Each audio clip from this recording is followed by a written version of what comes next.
Okay, तो budget की तैयारी पूरी है और अब बात करते हैं मार्केट की। और उस पर आते हैं और क्लियरली आज मार्केट के लिए एक और अच्छा सत्र। आज सुबह भी एक चीज़ हमारी डिस्कस हो रही थी कि ट्रेंडिंग मार्केट में 2-3 दिन का कंसोलिडेशन होगा वीरू, लेकिन कब ब्रेकआउट आ जाएगा यू नेवर नो। और आज शायद लीस्ट एक्सपेक्टेड जहाँ से था वहाँ से ब्रेकआउट आया। आईटीसी और मारुति, इन दो स्टॉक्स ने सबसे ज़्यादा कंट्रीब्यूट किया। थोड़ा बहुत हेल्प एलएनटी की वजह से भी मिल रही है, लेकिन ये इसमें बहुत अच्छी चीज़ है, ये तीनों के तीनों स्टॉक्स जो हैं ITC, Maruti, Larsen and Toubro, ये अब तक उतना पार्टिसिपेट नहीं कर रहे थे जो आज इन्होंने पार्टिसिपेट किया। तो फिर से मार्केट को नया लीडर, निफ्टी को नया लीडर। देखिए बैंक निफ्टी अभी भी नहीं चल रहा है और बैंक निफ्टी अभी भी थोड़ा सॉफ्ट है, लेकिन बाकी सारे स्टॉक्स में, इंडिसेस में अच्छे मूव्स इस समय। जैम अनुज, गुड आफ्टरनून। देखिए बात सुबह अनुज यही हो रही थी कि stay long by the dips, और 401 पॉइंट था अनुज, वो जो कॉलाइटस का फर्स्ट जोन था, हमने उसको बाइसेक्ट किया। और जैसे कि अभी आप कह रहे थे कि ये बाजार पिछले एक महीने में अनुज हर रोज़ या फिर हर ब्रेकआउट पे कुछ नया आइडेंटिफाई करने में सक्षम रहा है। कभी आईटी, कभी बैंक्स, कभी रिलायंस, कभी एलएनटी, मारुति और आईटीसी। आज हम इस ट्रजेक्ट्री में आ गए हैं। मैसेज क्या है, अप्रोच क्या रहेगी इंडस्ट्रीज पे, स्टैट्स क्या कहते हैं इस वक्त के निफ्टी और Nifty bank? Meanwhile Nifty bank भी ऑलमोस्ट अनुज डे हाई पर। बिल्कुल, देखिए अप्रोच वीरू बहुत क्लियर है मार्केट में। अप्रोच यही है कि आपको रहना बड़े ट्रेंड के साथ है। बड़ा ट्रेंड पॉजिटिव है। ये मार्केट इवेंचुअली 24,500, 25,000 ये लेवल ट्रैवल करने वाला है। बस ये हुआ था बीच में, बात ये हुई थी कि अगर आपको एक वन वे ट्रेडिंग की आदत लग रही थी कि निफ्टी में सिर्फ तेज़ी में ही पैसा बनेगा, तो उस पर थोड़ा ब्रेक लगा था। लेकिन अगर आपको शॉर्ट करना भी हो तो सिर्फ इंट्राडे में करें, लेकिन इवेंचुअली आएगा मार्केट में ब्रेकआउट ही। तो ब्रेकआउट तो आ गया है। अब 24,500, मेरे ख्याल से 24,500 पर काफ़ी कॉल राइटर्स बैठे। वहाँ थोड़ी दिक्कत आ सकती है, हो सकता है, लेकिन एक बार वो निकलना शुरू हुआ तो फिर 24,800 बहुत तेज़ी से आएगा। ऑब्वियसली एक एक पायदान एक एक करके। अब स्टॉप लॉस कहाँ लेकर आना है आपको? देखिए अब आपके लिए मार्केट ने आज एक और वेल डिफाइंड स्टॉप लॉस दे दिया, आज का लो। अब अगर ये आज एक नए स्विंग की शुरुआत हुई है 3-4 दिन के कंसोलिडेशन के बाद, तो आज का लो स्टॉप लॉस है आपका 24,331 पर वो लेवल है। 24,331 का स्टॉप लॉस रखिए और एक अपनी लॉन्ग कैरी करिए। बैंक निफ्टी में मैं अभी भी यही कहूँगा कि उतना क्लीन ब्रेकआउट नहीं है जितना निफ्टी में। यहाँ भी मूव आया है आज, लेकिन फिर भी अभी भी रेंज में ही है। ये जो सुबह रेंज डिस्कस हुई थी हमारी, अभी भी उसके अपर एंड में है। यहाँ पर अभी भी बेटर है कि आप इंडिविजुअल स्टॉक्स में ट्रेड करें। पीएसयू बैंक्स फॉर एग्जांपल, वहाँ पर अच्छे मूव्स आ रहे हैं, तो उन पर फोकस करें, वो बेटर रहेगा। लेकिन स्टॉक स्पेसिफिक वीरू क्या एक्शन है? जी अनुज, जरा मैं 2-3 स्टॉक्स दिखाता हूँ। इनफैक्ट उसके बाद हम एक और महत्वपूर्ण स्टैट्स को डिस्कस करेंगे यहाँ पे। ये हो गए निफ्टी बैंक की approach. Stay long, that's the approach, that's the I think फंडा टू ट्रेड इंडेक्स। अभी अनुज की अगर आपने अपनी कमेंट्री सुनी, इसके बाद एक बार जरा आते हैं, जरा 3 स्टॉक्स देख लीजिए जनाब। एक तो कोलगेट।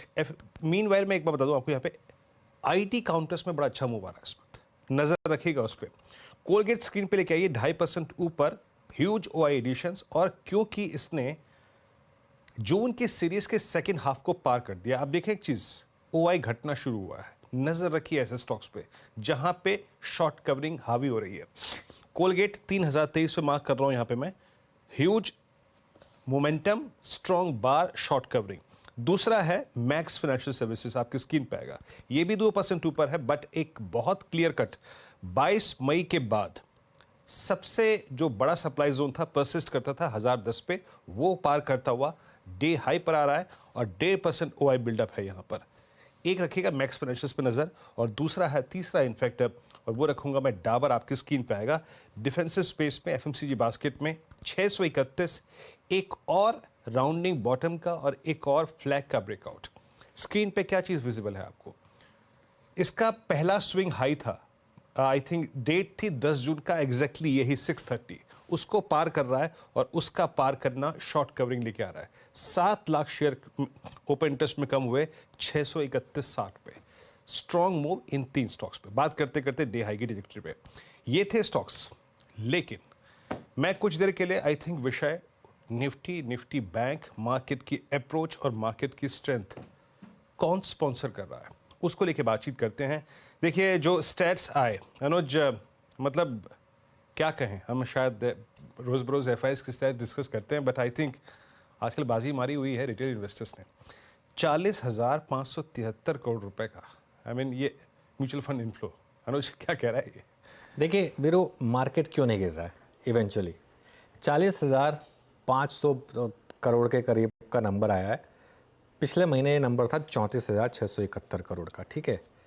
अब एक और चीज़, आपको दिन याद है जब 3 जून का जब वो मार्केट जिस तरीके से कोलैप्स हुआ था, उस दिन हमने बात की थी, रिटेल ने एक ही दिन में 21,000 करोड़ डाला था उस दिन।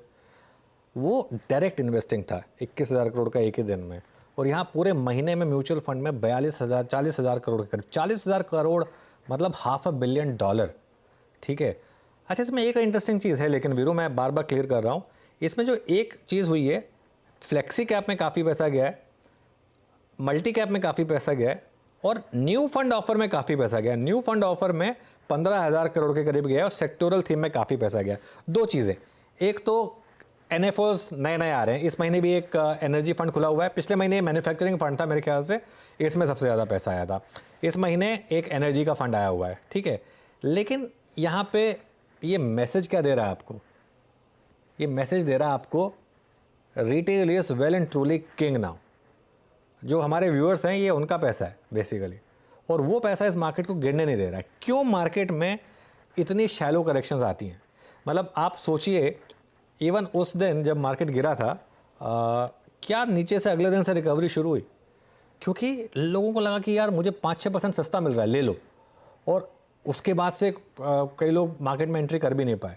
ये पैसा जो है ना, ये पैसा कुछ कह रहा है। अच्छा, इसका मतलब ये नहीं है कि मार्केट हमारी सिर्फ पैसे की वजह से चल रही है। किसी भी मार्केट को चलने के लिए पैसा चाहिए। लिक्विडिटी जिसे कहते हैं ना, इज़ लाइक मदर्स मिल्क, वो तो चाहिए ही चाहिए, लेकिन वो सिर्फ पैसा आ रहा है मार्केट इसलिए नहीं चल रहा है। पैसा क्यों आ रहा है ये? अब आप कहेंगे कि रिटर्न्स मिल रहा है इसलिए पैसा आ रहा है। हाँ, रिटर्न्स मिल रहा है, लेकिन रिटर्न्स क्यों मिल रहे हैं? क्योंकि मार्केट में, इस मार्केट में अर्निंग्स ग्रोथ है, इस मार्केट में फंडामेंटली स्ट्रॉन्ग स्टॉक्स हैं। ये मार्केट आपको कमा के दे रही है, कंपनियां कमा रही हैं, और ये एक क्लियर कट एक आपको बता रहा है कि किस लेवल का मार्केट में पार्टिसिपेशन है रिटेल का। अब इसका मतलब ये नहीं है कि हम ये कहना शुरू कर दें कि अब हमको FI के पैसे की ज़रूरत नहीं है।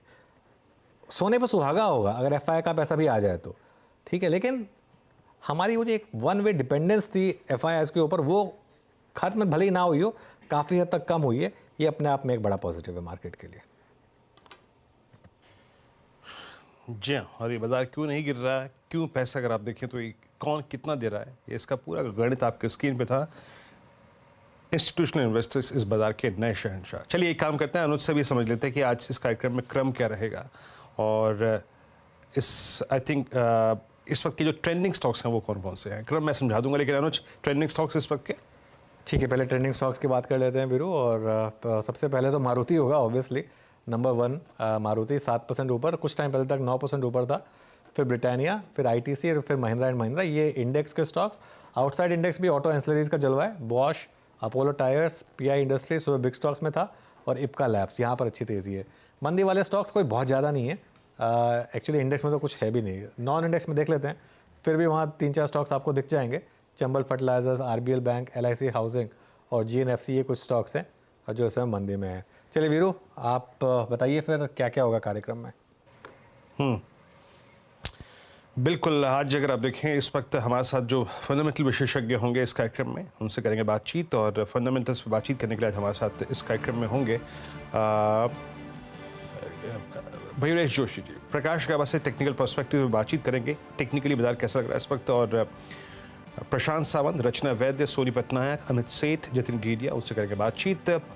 उसके बाद एक बात जो कि काफ़ी समय से चली आ रही है कि किस तरीके से ये जो वीकली एक्सपायरीज हैं या फिर जो स्पेकुलेशन है ऑप्शंस में, इसको कम किया जाए। इस पर एक एक्सक्लूसिव खबर है, उस पर हम बातचीत करेंगे। हमारे साथ मनी कंट्रोल की महालक्ष्मी मौजूद होंगी, इनसे करेंगे बातचीत। एग्जैक्टली अब सेबी ने क्या निचोड़ निकाला है, क्या लाइकली टू बी अगर आप देखिए इस केस में हो सकता है, उससे करेंगे बातचीत। उसके बाद सेक्टर्स क्या, आज यूपी सरकार के निर्णय के बाद वेव ऑफ करने रजिस्ट्रेशन, आई थिंक जो हाइब्रिड व्हीकल्स हैं उसके बाद एक स्ट्रॉन्ग मूव है। पूरे स्पेस को रीड करेंगे। यतिन हमारे साथ होंगे मारुति में बातचीत करने के लिए और सनी अग्रवाल से एग्जैक्टली इस ऑटो स्पेस पर बातचीत करेंगे और ये कितना बड़ा ब्रेक थ्रू है, स्पेशली हाइब्रिड वर्जन जो कंपनियां होती हैं, जो गाड़ियां जिनकी सबसे ज़्यादा है। आशीष से बात करेंगे, उसके बाद केमिकल स्पेस में मूव आज एक बार यहाँ पे फिर अच्छा आ रहा है।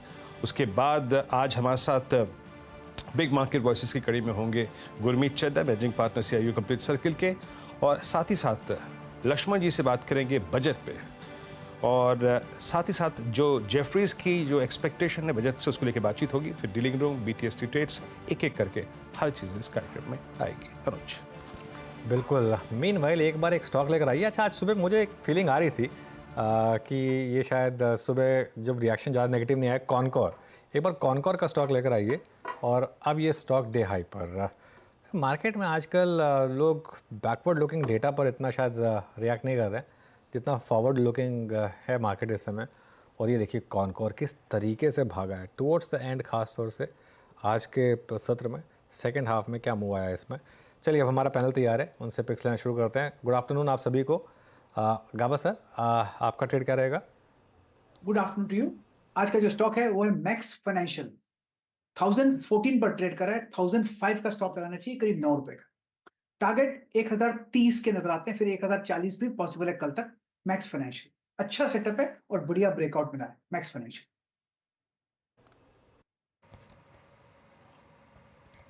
ओके, मैक्स फाइनेंशियल अभी मेंशन कर ही रहा था, और मैक्स फाइनेंशियल 1016 पे मेंशन किया। अब ऑलमोस्ट डे हाई की ट्रैजेक्टरी मार्केट ट्रेड करता हुआ मैक्स फाइनेंशियल स्क्रीन पे आपके। प्रशांत जी, गुड आफ्टरनून, आपका ट्रेड?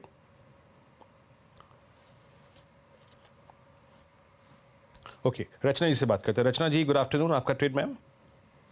जी गुड आफ्टरनून। और मेरी तरफ से जो ट्रेड रहेगा that will be in the futures of doctor Reddy's, जिसको हम लॉन्ग करेंगे। डॉक्टर रेड्डीज के फ्यूचर्स पिछले 4 to 5 डेज, एग्जैक्टली 4 डेज के हाई को टेक आउट करने की इस मोमेंट पे कोशिश में लगे हुए हैं, और मुझे ये लगा है कि ये अटेम्प्ट इनका सक्सेसफुल रहना चाहिए because momentum indicators is also favouring it. तो यहाँ से अगर ये ब्रेकआउट सक्सेसफुल जाता है, 6533 के करीब है फ्यूचर्स, यहाँ से हमारा टारगेट होगा 6600 और SL होगा 6500 का। ओके, अब चलते हैं अमित सेठ के पास। अमित जी बताइए आपकी ट्रेड। जी good afternoon Anuj ji, good afternoon Viren ji and everybody on the panel. Anuj ji, इस समय का मेरा ट्रेड रहेगा आइशर मोटर्स। आइशर मोटर एक पुल बैक जनरेट कर रहा है, यहाँ एक फॉलिंग चैनल का ब्रेकआउट है, एक राउंडिंग पैटर्न जिसने 50 डेमा पे सपोर्ट लिया था, बनाते हुए स्टॉक इस पुल बैक से बाहर आ रहा है। आज के सत्र में वॉल्यूम्स इंप्रेसिव हैं और स्टॉक कंफर्टेबली अपने 10 और 20 डेमा के ऊपर ट्रेड कर रहा है। ओवरऑल भी आइशर का स्ट्रक्चर अप ट्रेंड में है, तो एक पुल बैक के बाद एक अच्छी अपॉर्चुनिटी हमें मिल रही है। 4815 इसका प्राइस है, टारगेट्स रहेंगे लगभग 4915 के और स्टॉप लॉस रहेगा 4750 का। ओके, आज वैसे भी सेक्टर ऑफ द डे है ऑटो, आयशर मोटर्स एट 4814 आपकी कॉल है। अमित जी, सोनी पटनायक इस वक्त हमारे साथ मौजूद हैं। सोनी जी, गुड आफ्टरनून, आपका trade ma'am? Good afternoon everyone. मेरा यहाँ पे रहेगा M&M फ्यूचर्स बाय करने की सलाह है। करंट प्राइस 2930 पे बाय कर सकते हैं। स्टॉप लॉस रहेगा 2990 का, और यहाँ पे 2890 का स्टॉप लॉस, और टारगेट है 2970 2990 का। और यहाँ पे हमने देखा है कि बहुत एग्रेसिव पुट राइटिंग 2880 पुट में, 2900 की पुट में हो रहा है, और साइमल्टेनियसली कॉल के साइड में ओपन इंटरेस्ट की अनवाइंडिंग हो रही है all the way till 3000 call. यहाँ पे फ्रेश लॉन्ग्स भी ऐड हो रहे हैं, सो काफी पॉजिटिव आउटलुक लग रहा है, फ्रेश ब्रेकआउट भी दे रहा है। सो 2980 2990 एक बार टेस्ट कर सकते हैं। ओके, मीनवाइल SIP का निवेश भी रिकॉर्ड हाई पर है। SIP नंबर आया है 21,262 करोड़ पर। जी हाँ, 21,262 करोड़, मतलब ऑलमोस्ट $250 मिलियन ये नंबर भी हो गया। ठीक है, ये मुझे याद है जब मैंने पहली रील बनाई थी वीरू, 16,000 करोड़ पर ये नंबर आया था। अब 16,000 करोड़ पे वो नंबर था, और तब मुझे किसी ने कहा था कि 16,000 करोड़ रुपए मंथ पे हम खुश हो रहे हैं, एक दिन आएगा जब 16,000 करोड़ डेली भी हो सकता है ये नंबर।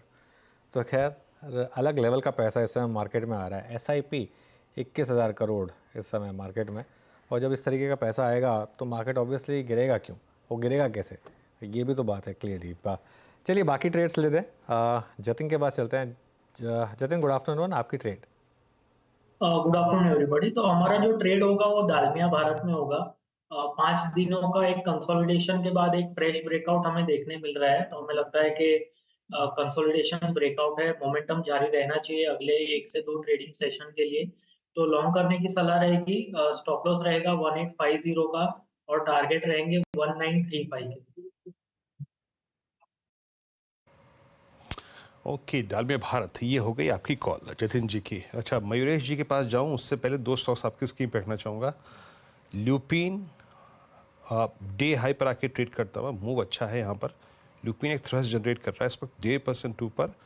और बैंकिंग में जैसे ल्यूपिन 1805 हो गया, जनाब कमाल कर दिया इस स्टॉक ने, कमाल कर दिया। और आईसीआईसीआई बैंक एक और लिखा का स्टॉक, ये भी इस वक्त फ्लो करके डे हाई की डायरेक्टरी में, but it's I think centre of attraction is lupin right now. Mayuresh, good afternoon, कार्यक्रम में स्वागत है। आज I think sector of the day Mayuresh auto, but आप क्या पिक कर रहे हैं? आपकी कॉल आज की। Afternoon Veeru ji, afternoon Anuj ji, afternoon to everyone on the panel. तो हमें ऑटो एंसिलरीज काफी समय से पसंद आ रहे हैं और हमें लगता है एक परफेक्ट प्रॉक्सी है auto ancillaries, both in terms of internal combustion engines जो पेट्रोल डीजल गाड़ियों को अप सर्विस कर रहे हैं, और जो एक्सेलरेटेड इन्वेस्टमेंट्स ये सारी कंपनीज कर रही हैं in terms of electrical mobility platforms, जो खुद के जो नीश प्रोडक्ट्स बना रहे हैं in the segments that they are serving in. और ये सारी चीजें वो बहुत ज्यादा डेट लेके कर नहीं रही, इसलिए काफी ऑटो एंसिलरीज की बैलेंस शीट काफी स्ट्रॉन्ग है और वो दोनों सेगमेंट्स को केटर करेंगे over the next few quarters as both segments remain operational for some period of time. Replacement market उनके लिए अच्छा कर ही रहा है और इसलिए आई थिंक एक pure operating leverage should play out in terms of earnings delivery auto ancillary companies के लिए। तो इसको मद्देनजर रखते हमें लगता है आई थिंक कंपनीज लाइक वायरॉक इंजीनियरिंग, जो मैंने कल भी मेंशन किया था, can be a good beneficiary, क्योंकि जो नए ऑर्डर्स इनको 8,500 करोड़ के मिले हैं, 40% of these orders are electric mobility orders. Last quarter में 11% की मार्जिन पोस्ट की थी, पूरे वर्ष के लिए 10%।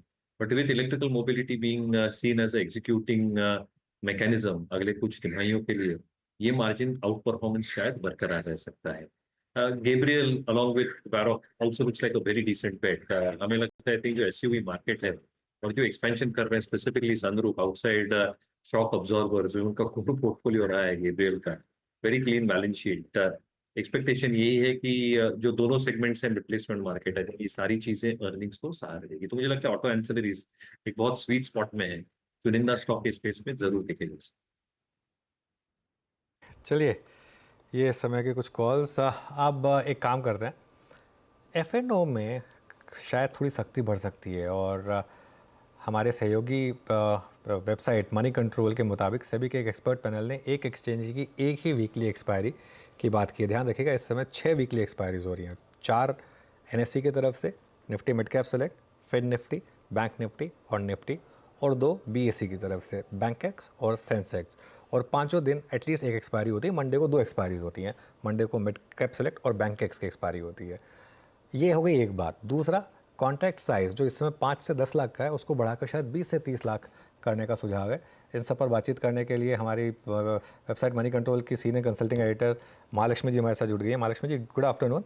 Good afternoon. तो एक ये तो लग रहा है क्लियरली कि अब शायद सेबी ने मन बना लिया है कि इसको थोड़ा कर्ब करना है। Correct. तो अभी क्या क्या रिकमेंडेशन आई है पैनल की तरफ से और कब तक ये इस पर कुछ इम्प्लीमेंटेशन हो आई सकता थिंक है? ये इतना इमीडिएटली भी नहीं होने वाला है। एक तो this will have to go through the advisory committee, सभी की जो एडवाइजरी कमेटी है उसके थ्रू जाएगी, उसके बाद वो फाइनल डिसीजन देंगे। या हो सकता है कि ये सभी की आजकल ये under Madhabi Puri Buch the system has been that कोई भी बड़ी डिसीजन हो that has to be they have to invite public comments. तो वो कंसल्टेशन पेपर पहले लेके आएंगे, फिर उस पर कमेंट्स आएंगी, फिर उसके बाद डिसीजन ली जाती है। हो सकता है कि ये वो रूट से भी जाए या ये एडवाइजरी कमेटी के थ्रू जाए और फिर फाइनल डिसीजन से भी ले ले।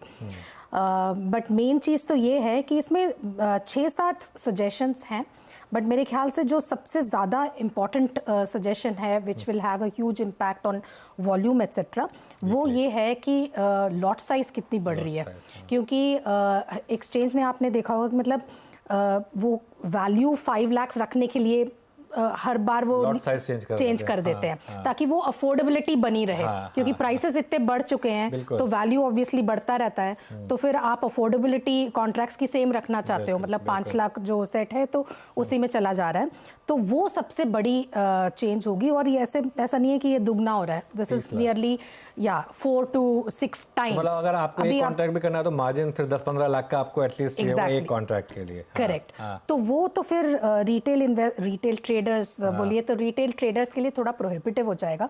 ये काफ़ी स्टीप है। इसमें मैंने सुना है कि कमेटी में काफ़ी ज़्यादा थोड़ी डिफरेंस ऑफ ओपिनियन भी हुई थी, मतलब कई लोग बोल रहे थे कि 15 लाख करना चाहिए, 10 लाख करना चाहिए, लेकिन फाइनल सजेशन उन्होंने ये दिया है कि 20 to 30 लाख के बीच में होनी चाहिए। तो ये मेरे ख्याल से सबसे ज़्यादा इम्पॉर्टेंट, ये जितने भी और मेजर्स हैं, बाकी मार्जिनिंग सिस्टम और ज़्यादा सख्ती होनी चाहिए, इनकी पोजीशन लिमिट्स डेली मॉनिटर, मतलब कि इंट्राडे भी मॉनिटर करनी चाहिए, वो एक सजेशन है। मार्जिन एक्सपायरी में जैसे आपने भी देखा है कि मतलब एक्सपायरी डे में बहुत ज़्यादा वॉलेटिलिटी बढ़ जाती है, ये इंजेक्शन ये जो भी कहते हैं, तो उस समय at least closer to expiry margin requirements और ज़्यादा होनी चाहिए। तो ये सारी तो मेरे ख्याल से रिस्क मैनेजमेंट मेजर एक तरीके से आप बोल सकते हैं।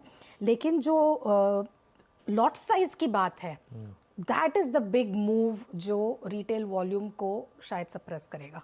ओके, बिल्कुल। और दूसरी बात of course number of contracts, weekly options आप कितने रख सकते हैं। तो एक बीएससी का, एक एनएससी का, एक बीएससी का, एक एनएससी का। ओके, तो अगर आप चाहें तो फोर्टनाइटली कर लें, मतलब एक हफ्ते निफ्टी की कर लें, एक हफ्ते बैंक निफ्टी की कर लें। करेक्ट। वो चॉइस मतलब ऑब्वियसली एनएससी, ये बात बीएससी को तो कोई फर्क नहीं पड़ता बिकॉज उनके पास सिर्फ सेंसेक्स है। नहीं, बैंकेक्स भी उनका एक सेंसेक्स एक बैंकेक्स है।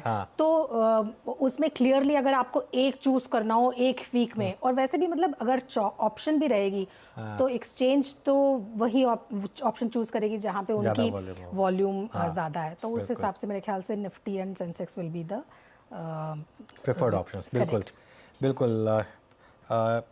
शायद एनएससी के केस में क्योंकि दोनों में ऑलमोस्ट सेम वॉल्यूम होता है, तो वो थोड़ा कंफ्यूज, वो थोड़ा सा हो सकता है कि फोर्टनाइटली चूज करें कि एक हफ्ते में निफ्टी करें, एक हफ्ते में बैंक निफ्टी करें। लेकिन खैर जैसे महालक्ष्मी जी ने कहा कि ये ऐसा नहीं है कि कल की कल चेंज हो रहा है, इसमें टाइम है, अभी इसमें एक्सपर्ट कमेटी है, उसके बाद डिसीजन होगा, उसके बाद final decision obviously SEBI chairperson के पास रहेगा, तो वो सब चीज़ें होंगी। लेकिन वीरू एक चीज़ तो क्लियर है कि इस बार थोड़ा शायद ये ऊपर से भी एक डायरेक्टिव आया है कि थोड़ा सा कंट्रोल किया जाए जो ऑप्शन के वॉल्यूम्स जिस तरीके से बढ़ रहे हैं, और जिस तरीके से मैं पढ़ रहा था कहीं पर हमारा लेवरेज जो है वो 470 टाइम्स है कैश मार्केट टू जो दूसरा टर्नओवर हो रहा है, एफएनओ टर्नओवर हो रहा है, तो थोड़ा कहीं ना कहीं जाकर उसको शायद लगाम लगाने की बात हो रही है यहाँ पर। फिर अनुज, जानते हैं जब लास्ट टाइम ये डिस्कशन हमारे पैनल में हुआ था, अब यकीन मानिए उसके बाद मुझे 4 तो कम से कम नहीं तो एफएनओ एनालिस्ट और ब्रोकर्स के फ़ोन आए कि ये वाकई हो सकता है। जब माधवी मैम ने अपने वर्ड्स में ये कहा था ना कि this is an unproductive I think element, ये कोई बहुत कंट्रीब्यूट नहीं करता है। मैं महालक्ष्मी मैम से ये पूछना चाहूँगा, मैम ये पहले परसिस्ट नहीं करते थे, ये जो वीकली कॉन्ट्रैक्ट्स हैं, इट्स कम्प्लीटली स्पेकुलेशन है, क्योंकि आपको जो हेज करना होता है वो सीरीज को हेज करना होता है। क्या वीकली कॉन्ट्रैक्ट्स में प्रश्न उठे इस चर्चा में कि वीकली कॉन्ट्रैक्ट्स एग्जिस्ट क्यों करते हैं, इस पे बात हुई क्या? नहीं, ये अच्छा क्वेश्चन है मेरे ख्याल से, मतलब शायद ये सब ट्रायल मीटिंग में जो लास्ट, हाँ जी, तो उस समय भी हमने मैम से यही पूछा था, सेबी चेयरपर्सन से, कि अगर सब्सटैंशियल वॉल्यूम बहुत ज़्यादा घटता है किसी भी मेजर के वजह से, तो फिर ये क्या रिग्रेसिव स्टेप माना जाएगा? तो मैम ने कहा कि नहीं, जो भी डेटा कहता है उसके हिसाब से हम जाएंगे। तो इस समय तो ऑब्वियसली ये दोनों चीज़ है ना, कि एक तो एक तरफ हम बोल रहे हैं कि भाई वॉल्यूम्स इतनी बढ़ रही हैं, यही सोर्स ऑफ कंसर्न है, तो जितनी घटेगी that is the objective, right? So वो है। But to your answer your question, weekly options रहना चाहिए कि नहीं, ये मुद्दे पे अभी बात हुई नहीं है। ऑब्वियसली पैनल में भी काफ़ी लोगों को यही लगता है कि वीकली ऑप्शंस का कोई इकोनॉमिक प्रोडक्टिव यूज़ नहीं है। उसमें सेबी का डेटा भी ये कहता है कि उसमें कोई भी हेजिंग एलिमेंट है ही नहीं, पूरी तरह से वो स्पेकुलेशन है। बट फिर मार्केट इतना बढ़ चुका है और इसमें बहुत सारे स्टेक होल्डर्स हैं, ब्रोकर्स हैं, इसमें एक्सचेंजेस हैं, सबकी आमदनी मतलब सबकी रेवेन्यूज Exactly. इससे डिस्ट्रॉय होगी। तो मेरे ख्याल से उसको नजर में रखते हुए इस तरह से कोई ड्रास्टिक स्टेप एक ही बार में नहीं लेंगे। बिल्कुल, और they will wait and watch कि भाई ये कैसे पैन आउट होता है, और मे बी उनको लगता है कि भाई ये भी एक्सेसिव है तो वो धीरे धीरे हो सकता है, बट इस समय मेरे ख्याल से वो नहीं है। बिल्कुल। और पहले मुझे याद है एक बार ये भी चर्चा में आया था कि अगर बहुत ज़्यादा आप अग्रेसिव मूव लेंगे तो ये मार्केट शिफ्ट होकर कहीं वो जो इलीगल डब्बा ट्रेडिंग इस टाइप के होते हैं उसमें ना शिफ्ट हो जाए, वो उस चीज़ का भी ध्यान रखना है। तो थोड़ा सा कहीं ना कहीं इन चीज़ों को आपको मिलाकर चलना है, इस चीज़ का ध्यान रखना है। महालक्ष्मी जी बहुत बहुत शुक्रिया ये सारी जानकारी हमारे सामने रखने के लिए। ओके, एक काम करते हैं, अब हमारे साथ एक बड़े गेस्ट जुड़े हैं। उत्तर प्रदेश में हाइब्रिड कारें सस्ती हो गई हैं। राज्य सरकार ने हाइब्रिड कारों पर टैक्स छूट देने का ऐलान किया है। इस पर बातचीत करने के लिए हमारे साथ मारुति सुजुकी के चेयरमैन आरसी भार्गव जुड़ गए हैं। Bhargava sir, good afternoon. पहले तो अगर आप ये कंफर्म कर सकें कि ये वाकई में यूपी सरकार ने किया है क्या, और इससे कितना फ़ायदा होगा ऑटो इंडस्ट्री को? देखिए, इसमें सिर्फ ऑटो इंडस्ट्री के साथ नज़र से नहीं देखना चाहिए।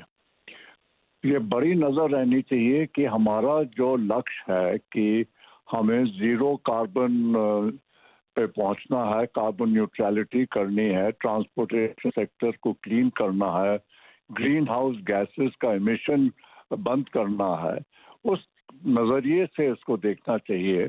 और उसके लिए एक ये बहुत महत्वपूर्ण कदम यूपी गवर्नमेंट ने उठाया है, और उनकी इसके लिए मैं तो बहुत तारीफ करूंगा कि पहला स्टेट है जिसने ये विजन समझा कि ऑल्टरनेटिव टेक्नोलॉजीज को भी इनकरेज करके इंसेंटिव देके वो ट्रांसपोर्ट बढ़ाना उन गाड़ियों का, ताकि इलेक्ट्रिक कार के साथ हाइब्रिड्स और सीएनजी और बायोफ्यूल की कार्स भी चलने लगेंगे। मैं समझता हूँ उसकी शुरुआत हो गई उस रास्ते में, और उससे हमारा हिंदुस्तान का पूरा देश का फायदा होगा। ये ऑटो कंपनी का सिर्फ फायदे का मामला नहीं है। नहीं, वो तो खैर बिल्कुल मैं आपकी बात समझता हूँ कि उस सिलसिले में बढ़ना, लेकिन फ़ायदा तो फिर भी हो ही रहा है। भार्गव सर, क्या आप एक्सपेक्ट कर रहे हैं कि बाकी स्टेट्स भी फॉलो करेंगे? यूपी इंडिया का लार्जेस्ट स्टेट है, क्या आप एक्सपेक्ट कर रहे हैं कि बाकी स्टेट्स भी इससे क्यों लेंगे और फॉलो करेंगे इसको? मेरा तो ये अंदाजा है कि जब और स्टेट्स देखेंगे कि यूपी ने किया है और वो उसको एनालाइज करके समझ लेंगे किया है और इसकी क्या अहमियत है, तो मेरे ख्याल से काफ़ी स्टेट्स इसको फॉलो करेंगी। करीब 4 दिन पहले ये न्यूज़ आई थी, ऑन ग्राउंड क्या इसका इम्पैक्ट दिखना शुरू हो गया है कि थोड़ी इंक्वायरी ज़्यादा बढ़ने लगी, लोगों ने थोड़ा इसका फ़ायदा उठाना शुरू किया है? इतने जल्दी पता नहीं चलता है, टू अर्ली। लेकिन आप क्या एक्सपेक्ट कर रहे हैं, कितना फ़ायदा होगा, इससे कितना सेल्स बढ़ेंगे सर? क्योंकि ऑब्वियसली मैं आपकी बात मान गया कि ये सेल्स से ज़्यादा इंपॉर्टेंट चीज़ है, लेकिन फिर भी सेल्स पे भी तो इम्पैक्ट आएगा ही। तो आप कितना एक्सपेक्ट कर रहे हैं कि इससे सेल्स बढ़ने चाहिए?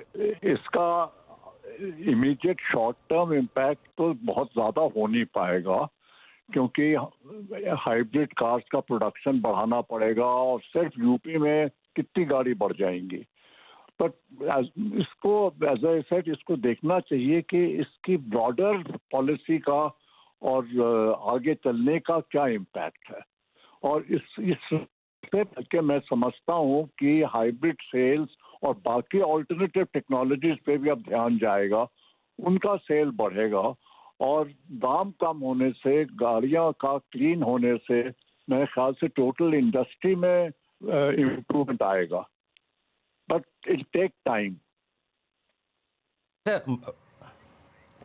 भार्गव सर, मैं आपसे पूछना चाह रहा था, लास्ट टाइम भी जब मेरा आपसे डिस्कशन हुआ था, हम ग्रैंड विटारा को लेकर काफ़ी बात कर रहे थे सर। अब इस उत्तर प्रदेश राज्य सरकार के इस निर्णय के बाद एक कदम आपको भी लेना पड़ेगा। मतलब अभी तक ग्रैंड विटारा पे सर ये टेक्नोलॉजी थी, आई मीन स्ट्रॉन्ग हाइब्रिड। अब आपको, क्योंकि आपका सबसे समृद्ध पोर्टफोलियो है सर गाड़ियों का, 17, 18, 19 मॉडल है मेरे ख्याल से, अब नीचे छोटी गाड़ियों में भी आप हाइब्रिड टेक्नोलॉजी को इन्फ्यूज करेंगे इसके बाद? देखिए, अभी हाइब्रिड टेक्नोलॉजी छोटी गाड़ियों में इसलिए एक नहीं आ पा रही है कि उसका पूरा डेवलपमेंट नहीं हुआ है, बट ज़्यादातर प्रॉब्लम है कॉस्ट की, और 43% जीएसटी से वो काम चलता नहीं हाइब्रिड का। छोटी गाड़ियों पर बहुत कॉस्ट हो जाता है, तो सिर्फ रजिस्ट्रेशन से काम नहीं चलेगा। छोटी गाड़ियों के लिए।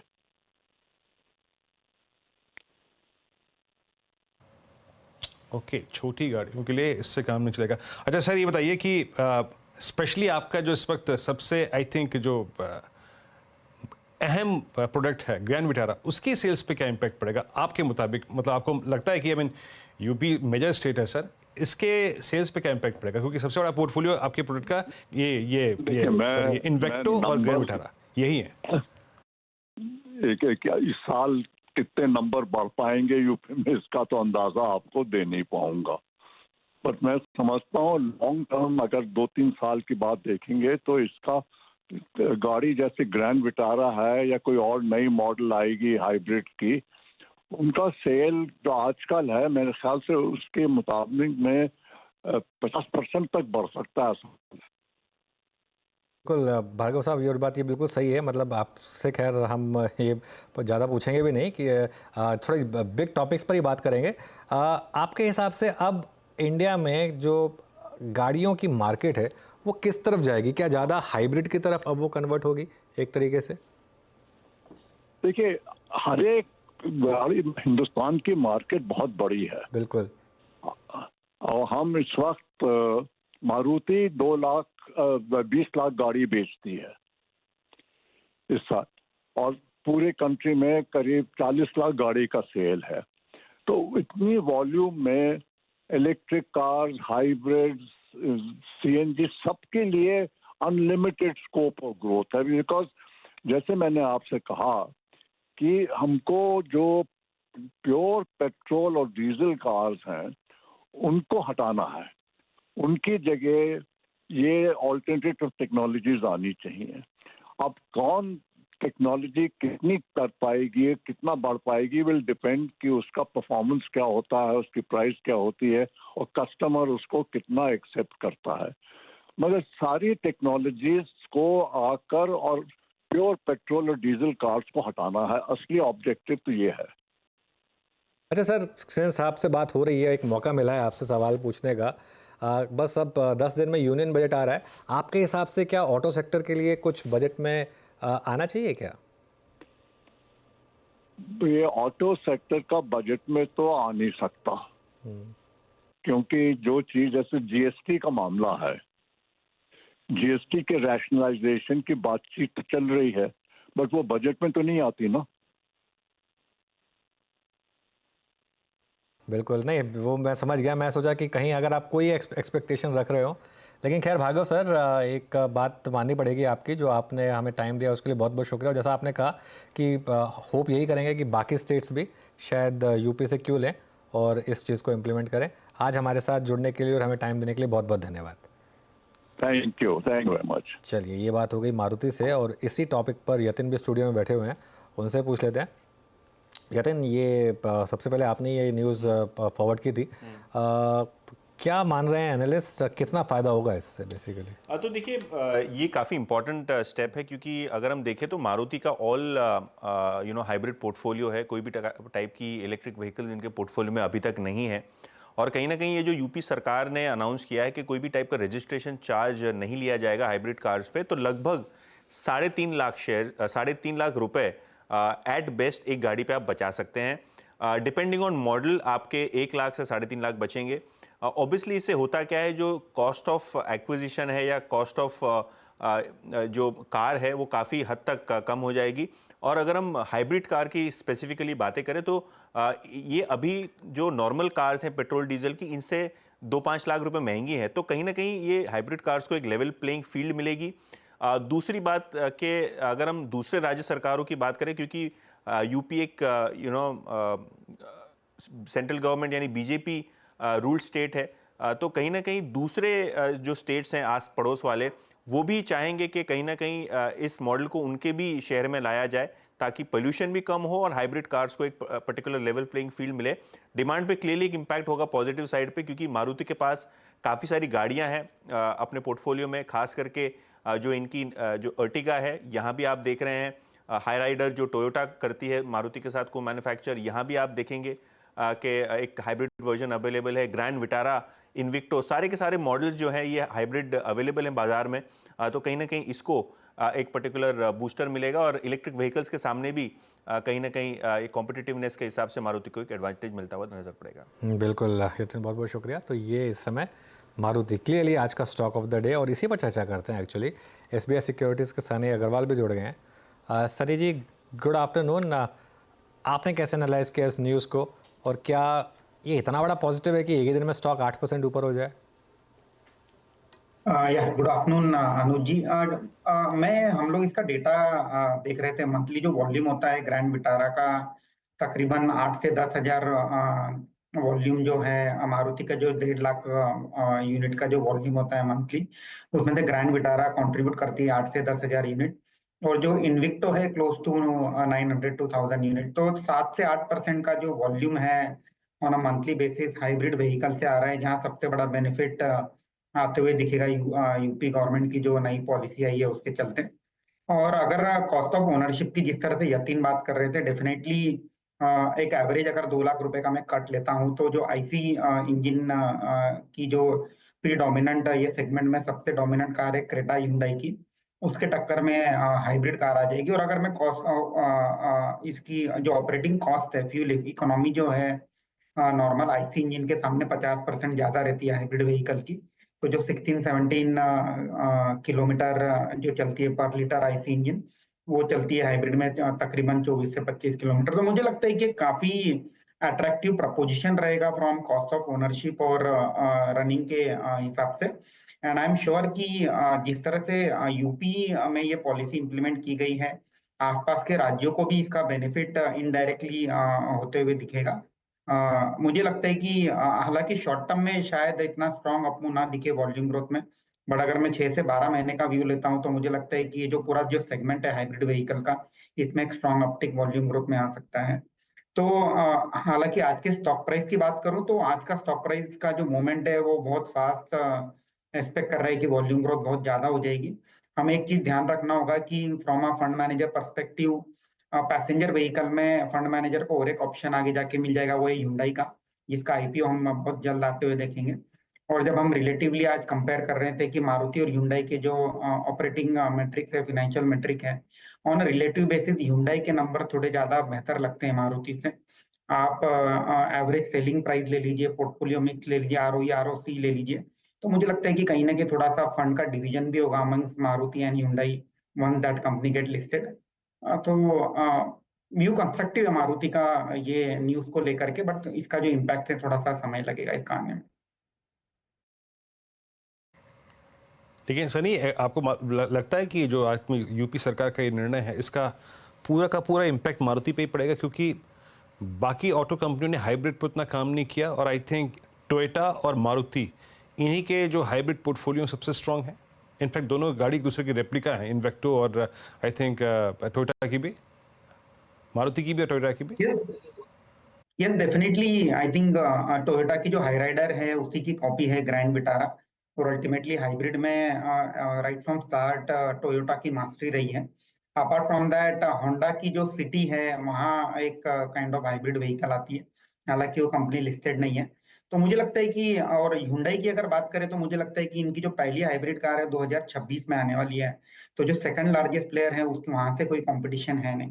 तो अल्टीमेटली जो पूरा बेनिफिट है टोयोटा और मारुति को ही आते हुए दिखेगा as of now for the next 12 to 18 months. चलिए, शुक्रिया सनी जी इस पूरी वार्तालाप के लिए, बातचीत के लिए, और आई थिंक इस पर अपना व्यू रखने के लिए। मीनवाइल प्रशांत सावंत हमारे साथ जुड़ चुके हैं बातचीत करने के लिए, मार्केट सभी भी दिन के सर्वोच्च स्तरों के आसपास ट्रेड करता हुआ। प्रशांत, गुड आफ्टरनून। आपका ट्रेड क्या है प्रशांत इस वक्त का? जी वीरू जी, गुड आफ्टरनून। जब हम सुबह 10 के दमदार ट्रेड में मिले थे, तब मैंने 525 पे अपोलो टायर रेकमेंड किया था for a target of 545। Almost target के नजदीक है, बट अब मुझे लग रहा है कि ये पोजिशनली कैरी करना चाहिए। अब मैं रेकमेंड करूंगा स्टॉप लॉस 528, 528, और जो टारगेट होगा वो होगा 560, 560। मुझे लग रहा है ये स्टॉक एक न्यू हाई जो प्रीवियस स्विंग आए थे 555, उसके ऊपर कंफर्टेबली जाने के लिए तैयार हो चुका है। चलिए, अब आपकी कॉल हो गई। अपोलो टायर्स 538 पे ये भी स्ट्रॉन्ग मूव देता हुआ। इस बीच मारुति को लेके आइए अब 6.4% ऊपर। अनुज, आई थिंक इस विषय पे हम लगातार डिस्कशन करते हुए आए हैं, हाइब्रिड हाइब्रिड हाइब्रिड, और स्पेशली जिस प्रकार का ग्रैंड विटारा वॉल्यूम्स जनरेट कर रही थी, और इस टेक्नोलॉजी पे मारुति ने काफ़ी विश्वास किया, कंसिडरिंग आई थिंक भारत की डायनेमिक्स। हम अभी तक पूरा का पूरा चार्जिंग स्टेशन नेटवर्क पे काम नहीं कर पाए थे। उन्होंने कहा ठीक है साहब, गाड़ी ऐसी बनाओ जो पेट्रोल पे भी चले और बैटरी पे चले। तो मारुति के लिए भी ये खबर कितनी विन विन सिचुएशन है, और क्या मारुति यहाँ से डिलीवर कर सकता है अब, क्योंकि शायद दूसरी स्टेट्स भी फॉलो करें इसको। बिल्कुल, देखिए वीरू, इसमें एक और चीज़ है जो आज का जो प्राइस रिएक्शन है ना, उसमें कुछ हद तक ये चीज़ भी है कि इस स्टॉक ने थोड़ा अंडर परफॉर्म किया था कंपेयर टू से टाटा मोटर्स। तो हर स्टॉक को कोई ना कोई ट्रिगर चाहिए। अब जैसे Hyundai का IPO आ रहा है, वो एक ट्रिगर होगा, ठीक है। तो ये भी एक फैक्टर था। पिछले एक साल का आप मूव देखिए, आई थिंक टाटा मोटर्स ने ऑलमोस्ट डबल मूव दिखाया कंपेयर टू मारुति। मैं ईयर टू डेट की बात नहीं कर रहा हूँ, 12 महीने का। हाँ, 12 महीने का अगर आप चार्ट देखेंगे, टाटा मोटर्स करीब 63% भागा है, मारुति करीब 30% भागा है। उस 30 में से भी 7-8 तो आज ही आया है, तो एक इम्पैक्ट वो भी है। मारुति पर मेरा हमेशा ये मानना है, इस देश में अगर एक कंपनी जिसके अगेंस्ट आप बेट नहीं कर सकते वो मारुति है। मैंने इसकी पूरी की पूरी जो हिस्ट्री है ना वो देखी है। जब Hyundai पहली बार आई थी तो बहुत लोगों ने कहा था कि अब मारुति की कारें बिकना बंद हो जाएंगी। Hyundai के आने के बाद वैगन आर इंडिया की नंबर 1 सेलिंग कार बन गई थी, जिस उस टाइम पे जब सेंट्रो बहुत अच्छा कर रही थी। हमेशा कोई भी नई गाड़ी आती है वो मार्केट साइज़ को एक्सपैंड ही करती है और मारुति उसका फ़ायदा ही उठाती है। मारुति की अंडर परफॉर्मेंस में एक बड़ा फैक्टर था, जो वो SUV स्पेस थी उसमें कुछ नहीं कर पा रही थी, जो पूरी की पूरी स्पेस महिंद्रा ने खा ली थी। अब आप देखिए पिछले 6 महीने में क्लियरली मारुति ने उसमें करेक्टिव एक्शन लिए हैं। वो ग्रैंड विटारा हो, चाहे वो उनकी अभी जो रिसेंटली टोयोटा के साथ मिलकर जो उन्होंने एक गाड़ी बनाई है वो काफ़ी अच्छा कर रही है। तो वो एक क्लियरली इन्होंने एक ट्रांसफॉर्मेशन किया। और एक चीज़ तो आप हमेशा समझ लीजिए, मारुति जैसी कंपनी को 6 महीने से 1 साल लगता है, अगर वो किसी सेगमेंट में लेट भी हो तो भी उनका जो नेटवर्क है उस हिसाब से वो जो लॉस मार्केट शेयर उसको वापस पाने में 6 महीने से 12 महीने, इससे नहीं लगता मारुति जैसी कंपनी को। तो आई थिंक ये फैक्टर्स होते हैं कि मारुति जैसा स्टॉक अंडर परफॉर्म करने के बाद जब भागना शुरू होता है तो इसी तरीके से भागता है जैसे आज भागा। जी हाँ, क्या गजब मूव यहाँ पे। अब आपने एटेटिक्स में सुना भी एग्जैक्टली मारुति पर व्यू क्या है। एक टेक्निकल कमेंट ले लेते हैं, बहुत संक्षेप में रखिएगा रचना जी। अगर ये 13,000 के क्लस्टर को इस बार पार करता है तो व्यू क्या बनेगा मारुति पर? जी, मारुति को अगर आज की जो मूवमेंट है वो कंटिन्यू रहती है और 13,000 क्रॉस करता है तो वो 13,400 और 500 की तरफ बहुत ही जल्दी जाएगा एंड 13,500 के आसपास एक अच्छा बुकआउट का लेवल बनेगा। ओके, चलिए ये बात होगी मारुति की। अब थोड़ी कमोडिटी स्टॉक्स की बात करते हैं। टाटा सरकार चावल एक्सपोर्ट को मंजूरी दे सकती है। सूत्रों के मुताबिक चावल की कुछ वैरायटी के एक्सपोर्ट को मंजूरी मिल सकती है। वहीं उत्पादन में गिरावट से चाय की कीमतों में तेज़ी है। ये दोनों सेक्टर्स पर डिटेल लेते हैं मनीषा गुप्ता से। Manisha ji, good afternoon. तो ज़रा एक्सप्लेन करिए क्यों दोनों सेक्टर्स में आज इस तरीके के मूव्स आ रहे हैं। जी बहुत शुक्रिया अनुज। अगर चावल से यहाँ पर शुरुआत करें तो जी हाँ, ये चीज़ एक्चुअली काफ़ी समय से चल रही है। जब से सरकार के सूत्रों से मालूम पड़ा है कि चावल उनके पास एक्सेस पड़ा है, तब से ये माना जा रहा है कि चावल में इतनी सारी रिस्ट्रिक्शंस हमने पिछले साल लगती हुई देखी थी वो शायद यहाँ पर हटती हुई नजर आएंगी। तो एक चीज़ जो आपको देखनी है वो ये कि जो मिनिमम एक्सपोर्ट प्राइस है बासमती का लेकर, वहाँ पर उसे घटाया जा सकता है। दूसरी जो रिस्ट्रिक्शन यहाँ पर वाइट राइस को लेकर है वो भी शायद खुलती हुई नजर आएगी। और जो पारबॉइल्ड चावल पे 20% की ड्यूटी है एक्सपोर्ट को लेकर, वो भी शायद कम की जा सकती है, या वहां पर एक डायनामिक जो ड्यूटी है वो यहां पर लगाई जा सकती है। नाउ इंटरेस्टिंगली जिस तरह की रिपोर्ट्स हैं उससे माना जा रहा है कि 18 मिलियन टन चावल एक्सेस है सरकार के पास। और चावल की अगर अब खेती की बात की जाए, चावल एक खरीफ क्रॉप है, मॉनसून अच्छे खासे हैं। पिछले साल के कंपैरिजन में 18% ज्यादा चावल की बुआई अब तक की जा चुकी है। तो जब तक यहाँ पर हार्वेस्ट आनी शुरू होगी, जो कि सितंबर अक्टूबर का महीना होगा, उस समय पे सरकार को फिर से चावल यहाँ पर प्रोक्योर करना होगा। और जिस तरह की स्थिति फिलहाल चावल की देश में है, काफी ज्यादा चावल है, तो माना यह जा रहा है कि इस महीने के एंड तक सरकार एक पॉलिसी लेके आ सकती है कि अक्टूबर ऑनवर्ड्स यहां पर किस तरह से रिस्ट्रिक्शंस हम खुलता हुआ देखेंगे। इवन एज ऑफ नाउ हमने देखा है कि गवर्नमेंट टू गवर्नमेंट काफी हद तक राइस यहां पर एक्सपोर्ट हो रहा है, लेकिन प्राइवेट ट्रेड के लिए ये खुल सकता है और वो एक यहां पर पॉजिटिव है, चाहे वो बासमती हो या फिर नॉन बासमती, दोनों ही सेक्टर्स में हमने एक पॉजिटिव क्यू यहां पर आता हुआ देखा है। तो as early as this month end में हम वो पॉलिसी चेंजेस जाता हुआ देख पाएंगे। तो ये तो बात हुई चावल की, जहां पर काफ़ी पॉजिटिविटी है। लेकिन चाय की अगर बात करें तो यहाँ पर हमने प्राइसेस बहुत तेज़ बढ़ते हुए देखे हैं। अगर आप इंडियन प्रोडक्शन की बात करें तो वहाँ पर लगातार गिरावट है। माना यह जा रहा है कि पिछले साल चाय का उत्पादन इंडियन मार्केट्स में रिकॉर्ड हाइज पे था, लेकिन उससे 100 मिलियन किलो हम यहाँ पर कम उत्पादन होता हुआ देखेंगे, तो उसका यहाँ पर सपोर्ट है।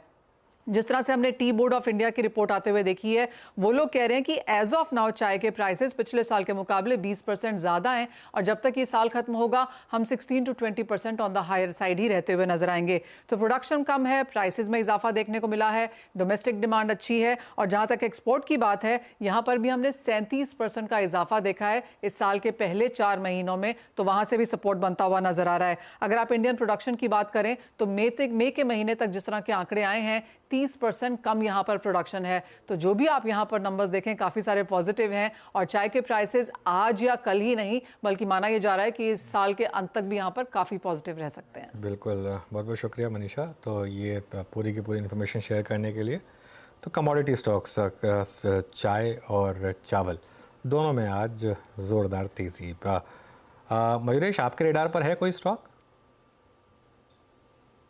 तो Anuj, I think interestingly LT foods का मैं प्रेजेंटेशन देख रहा था, और जैसे मनीषा जी ने कहा, एक जो बासमती की साइज है अक्रॉस ग्लोबल मार्केट्स, क्योंकि एलटी फूड्स हो या केआरबीएल हो, एक्सपोर्ट मार्केट में उनका एक बहुत बड़ा डोमिनेंस है through their brands, India Gate हो या दावत हो, और इसकी वजह से आई थिंक जो एक मार्केट साइज है outside India, Indian market size for basmati is around 24,000 crore.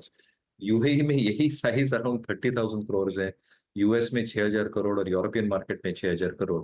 US market is growing the fastest at 10 to 12%, और जो इंडियन बासमती है Anuj ji, it's having a dominant share in terms of basmati exports. तो अगर अटकलें निकलती हैं in terms of the ban on basmati exports, कहीं ना कहीं आई थिंक जो एक वर्किंग कैपिटल साइकिल एलोंगेट हो गया था ये सारे प्लेयर्स के लिए, आई थिंक वहां पे थोड़ी कमी आ सकती है, and obviously with better realisation margin improvement आ सकती है। Obviously it's a commodity play, क्या होगा नहीं होगा पता नहीं, but rice stocks interestingly placed है।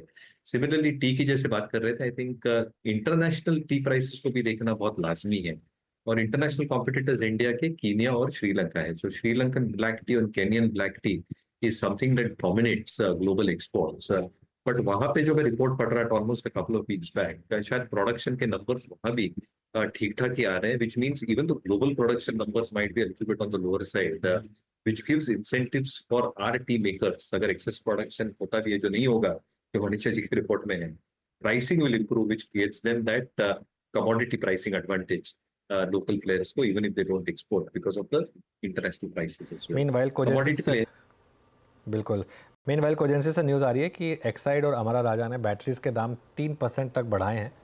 एक बार दोनों स्टॉक्स देख लेते हैं, अमरा राजा और एक्साइड दोनों इस समय दिहाई पर। चलिए चार का चौका का सीक्वेंस बताते हैं, फिर शुरुआत करेंगे प्रशांत सावंत जी से लेंगे सस्ता ऑप्शन, उसके बाद एफएनओ सुपरस्टार रचना वैद्य जी से, सोनी जी से लेंगे चार्ट का चमत्कार, और मिड कैप फंडा मयूरेश जोशी से। तो प्रशांत जी शुरुआत करिए सस्ता ऑप्शन ट्रेड के साथ। तो अनुज जी, मुझे अल्ट्राटेक सीमेंट में एक अच्छी अपमूव के बाद एक अच्छी डिप नजर आ रही है, और मैं यहाँ पे मोमेंटम कंटिन्यू होता हुआ देख रहा हूँ। यहाँ पे मुझे लग रहा है कि इसकी जो 11,700 11,700 स्ट्राइक प्राइस की कॉल ऑप्शन करीबन 275-280 पे ट्रेड कर रही है। यहाँ पे 215 के नीचे स्टॉप लॉस रख के बिलो 215 इसको खरीदा जा सकता है। इसका जो टारगेट होगा वो होगा 365, 365 और टारगेट 400, 400। ओके, तो ये प्रशांत जी का ट्रेड हो गया सस्ता ऑप्शन। एफएनओ सुपरस्टार रचना जी के सौजन्य से आएगा। रचना जी क्या पिक कर रही हैं आप? जी मेरी तरफ से एक्साइड रहेगा। एक्साइड में न्यूज के साथ साथ मोमेंटम बना हुआ है, chart sector is looking positive and बहुत सारी स्पेस अवेलेबल है यहाँ पे। तो यहाँ पे 583 के करीब का लेवल है अभी, और कैश लेवल है ये, और उस हिसाब से देखा जाए तो अगर यहाँ पे हम 573 का एसएल लगाए तो ऊपर वाली साइड पे बहुत ही जल्दी ये काउंटर 593 और 610 की तरफ जाता हुआ दिखेगा। ओके, एक्साइड अभी अगर आप देखें news flow, battery price hike किया उन कंपनियों ने, उसके बाद इम्पैक्ट भी, और रचना जी उसको पे करते हुए सोनी पटनायक जी से ट्रेड पिक करते हैं चार्ट का चमत्कार। मैम क्या पिक कर रही हैं आप? यहाँ पे रैमको सीमेंट फ्यूचर्स पिक करना चाहूंगी। करंट प्राइस 808 पे बाय कर सकते हैं। स्टॉप लॉस रहेगा 790, टारगेट है 840। सो रैमको सीमेंट्स में एक अच्छा 800 के ऊपर अभी सपोर्ट के साथ सस्टेन कर रहा है, बाउंस बैक कर रहा है। सो यहाँ से इसका रिवर्सल पैटर्न 835 840 की तरफ नजर आ रहा है। सो काफी अच्छा रिस्क रिवॉर्ड रेशियो फेवरेबल है 790 स्टॉप लॉस के साथ। ओके, तो यह हो गया हमारा ट्रेड रैमको सीमेंट्स। सोनी जी का ट्रेड 4 का चमत्कार। मिड कैप फंडा मयूरेश जी के सौजन्य से आएगा। मयूरेश जी क्या पिक कर रहे हैं आप? Veeru ji, I think continue with the auto ancillary theme, और हमें लगता है मार्केट्स विद इंडिया में गैब्रियल इंडिया में अच्छा विकल्प हो सकता है करंट लेवल्स पे। अभी आप डिस्कस कर रहे थे भार्गव जी के साथ मारुति की एसयूवीज एंड जनरली एसयूवीज को लेके, तो Gabriel has along with its newly form subsidiary just recently started production of sunroofs. तो एसयूवीज के लिए जो पैनोरामिक सनरूफ्स लगते हैं, जो ये हिंडा किया के लिए मैन्युफैक्चर करेंगे, and they will obviously keep on adding more and more clients as they move ahead, एक बहुत बड़ा ट्रिगर बन सकता है स्टॉक के लिए इन टर्म्स ऑफ नंबर्स। दूसरा, आई थिंक इनका जो कोर बिजनेस है शॉक अब्जॉर्बर्स का, जैसे मैं कह रहा था, I think that should continue doing exceedingly well. और जो रिटर्न रेशियोज होते हैं ओवरऑल बिजनेस में कंसोलिडेटेड लेवल पे 17.5% के आसपास है, जो परफेक्टली मीट करते हैं हमारे स्टैंडर्ड्स कैंसलिंग के हिसाब से। इंस्टीट्यूशनल एक्टिविटी ये स्टॉक में बड़ी है, बहुत ज्यादा डेट बुक्स पे है, dividend yield is close to 1% EBITDA margins काफी स्टेबल है, और एक्सपेक्टेशन यही है कि जैसे नई फैसिलिटीज आएंगी और एक प्रोडक्ट्स मिक्स इंप्रूव होता जाएगा, margins will see even further improvement, creating better cash flows and better ROEs going forward as well. तो हमें लगता है EPS, RS rating, institution holding, जो कैंसलिंग में हम देखते हैं सारी पैरामीटर शायद गैब्रियल मैच करता है। यहाँ से 18% के हम अपसाइड देख रहे हैं विद स्टॉक प्लेस्ड एट 465। बहुत क्लियर डिस्क्लेमर, ये स्टॉक मेरे पर्सनल होल्डिंग में नहीं है, क्लाइंट्स को नोट द्वारा दिया गया है, क्लाइंट्स के पास इसकी होल्डिंग जरूर। जी हाँ, वाकई अगर आप देखें स्ट्रॉन्ग मूवर है। और मुझे याद आता है, आई थिंक सनरूफ बनाने वाली कंपनी एक्वायर भी की थी मेरे ख्याल से उन्होंने, वो एग्जैक्टली डेट और ईयर नहीं मालूम है, लेकिन की थी उन्होंने। और ये डे हाई पर आके ट्रेड करता हूँ। अच्छा, ये आपको जादू दिखाता हूँ मैं यहाँ पे, देखिए, जय काली कलकत्ते वाली,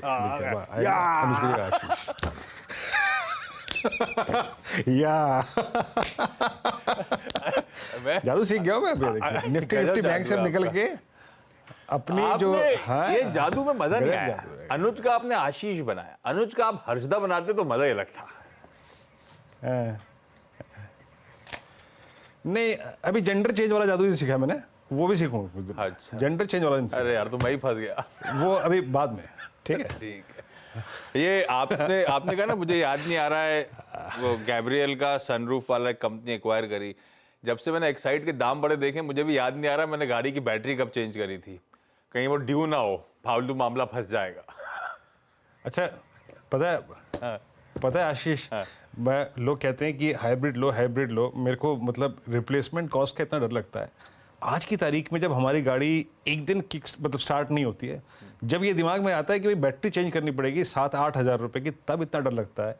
हाइब्रिड में या फिर टोटली जो ईवी गाड़ी है, उसकी रिप्लेसमेंट कॉस्ट कितनी होगी, है ना, सोचिए। तो वो आपको जहन में रखनी चाहिए, है ना, ये सब चीज़ें वाकई जहन में रखनी चाहिए। खैर, ऑटो तो आज ये M&M की चर्चा हुई थी क्या आपकी? आज सतपुते साहब ने हुई होगी, हाँ, श्योर M&M पे है। आज हमारे सासबो सेंसेक्स की SBS की स्टॉक पिक भी थी, तो बढ़िया रिटर्न दे रही है। खैर, आज सतपुते साहब इस समय पैनल में तो है ही नहीं। चलिए, आप स्पॉट करिए कुछ बढ़िया से स्टॉक्स, जब तक मैं खोलूं। हाँ जी, हम अब एक ट्रेड पिक कर लेते हैं अनुज। ये आशीष, सारे ट्रेड्स हमने पिक कर दिए थे यहाँ पर। मैं एक स्टॉक रखना चाहूँगा, डायरेक्टर साहब छोड़िए अभी काम करते, 4 का चौका वो स्क्रीन पे आ गया है। लेट्स ब्रिंग HDFC AMC 4179, और एक बार इसकी जरा 4200 की कॉल स्क्रीन पे रखिएगा। मेरे ख्याल से अभी कुछ देर पहले हमने एमफी के आंकड़े देखे थे म्यूचुअल फंड फ्लो के, 4180 डे हाई की ट्रिजेक्टरी में आता हुआ ये ट्रेड में पिक करूंगा मेरे ख्याल से सोनी जी से। सोनी जी वेल प्रिपेयर्ड लग रहा है ये स्टॉक। मैम 4200 की कॉल ऑप्शंस में अगर लिक्विडिटी है, मैंने देखा नहीं है, तो आपका टेक और इस स्टॉक पे आपका टेक इस वक्त ऑलमोस्ट एक एज पे बैठा हुआ है। अच्छे, आज एक रेस्ट लिया रिक्वायर्ड, 10 डेमा का लो लगाया। आपका व्यू 132.75 पे एक ऑप्शन ट्रेड करता हुआ। डेफिनेटली वीरेंद्र जी, यहाँ पे मुझे लगता है स्टॉक में आज एक 4200 लेवल को क्रॉस कर रहा है। सो करंट लेवल से 4250 4260 फ्यूचर्स में टेस्ट कर सकता है। ऑप्शन में भी आप कर सकते हैं 4200 कॉल ऑप्शन, जो कि अभी करीबन 135 136 के रेट पे चल रहा है। आप इसी लेवल पे बाय कर सकते हैं। स्टॉप लॉस यहाँ पे रहेगा 96 का।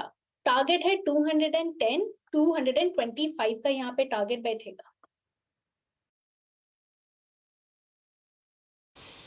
जी हाँ, HDFC 14193 पे जरा ऑप्शंस फिर लेके आइएगा। उसके 130 to 75 पे आके ट्रेड करता पिक किया था मैंने, और अब स्टॉक बात करते करते आई मीन इसका स्ट्रॉन्ग कोरिलेशन है उसका बस से। आई थिंक जो डिजिट्स हम पढ़ रहे थे इट्स 4191। अब एक दो स्टॉक्स और लेके आइए जो अच्छा कर रहे हैं आपकी स्क्रीन पे। पिछले अगर आप 10 मिनटों के मूव को देखें तो यहाँ पे एक मूव आ रहा है कैश के कुछ स्टॉक्स में, क्लियर रेटिंग्स हो गया, लेकिन आई थिंक कैश से हट के मैं थोड़ा सा अगर आप देखें एक स्टॉक और मार्क करना चाहूँगा, दैट्स पिडिलाइट। प्रशांत, पिडिलाइट को रीड कीजिएगा। सुबह मैंने मार्क भी किया था कि I will wait for I think 20 DEMA to be crossed, मतलब क्रॉस करे 20 डेमा तब कुछ किसी ट्रेड के बारे में बात करेंगे। अभी 20 डेमा पार होता हुआ 3114 डे हाई पर आपका व्यू इस वक्त एक स्विंग पर्सपेक्टिव से? जी बिल्कुल वीरू जी, मुझे लग रहा है जो पैटर्न बना है वो स्ट्रांग है। दूसरी बात, हम अगर थोड़ा एक टाइम फ्रेम ऊपर जाए तो ये ऑलमोस्ट वीकली 20 डेमा से ऑलमोस्ट वहां से बाउंस हुआ है, तो मुझे लग रहा है यहाँ पे बाय करना चाहिए। जो आपका स्टॉप लॉस होगा वो होगा 3080 3080, ऑलमोस्ट आज का लो। यहाँ से आपका जो टारगेट 1 होना चाहिए, ये जो प्रीवियस स्विंग हाई बने करीबन 3200, ये आपका टारगेट 1 होगा। बट क्योंकि अगर हम देखें एक ये स्लोपिंग अपवर्ड ट्रेंड लाइन में हायर टॉप्स हायर बॉटम बना रहा है, हो सकता है 3200 के ऊपर भी जाए, बट अब फिलहाल के लिए 3200 का टारगेट और 3185 3085 स्टॉप लॉस मान के चल। ओके, ये है पिडिलाइट इंडस्ट्रीज पे व्यू। एक काम करा जाए, एक छोटा सा कमर्शियल ब्रेक लेते हैं, बहुत छोटा सा। यतिन स्क्रीन पे नजर आएंगे आपको। ब्रेक के उस पार जब लौट के आएंगे बजट का तड़का ऐड करेंगे। यतिन से जानेंगे आज की बिग बजट रिपोर्ट कौन सी है, साथ साथ गुरमीत को भी जोड़ेंगे। गुरमीत चड्ढा आपको आपकी स्क्रीन पे नजर आएंगे, उनसे बातचीत की शुरुआत करेंगे। मार्केट्स का मूड और बजट को पर्सपेक्टिव में रखते हुए कंप्लीट सर्कल क्या बड़ी चीजें एक्सपेक्ट कर रहा है, बजट से पहले मार्केट किस तरह से पोजीशनड है, गुरमीत से सब पे चर्चा। लेकिन छोटे से ब्रेक के उस पार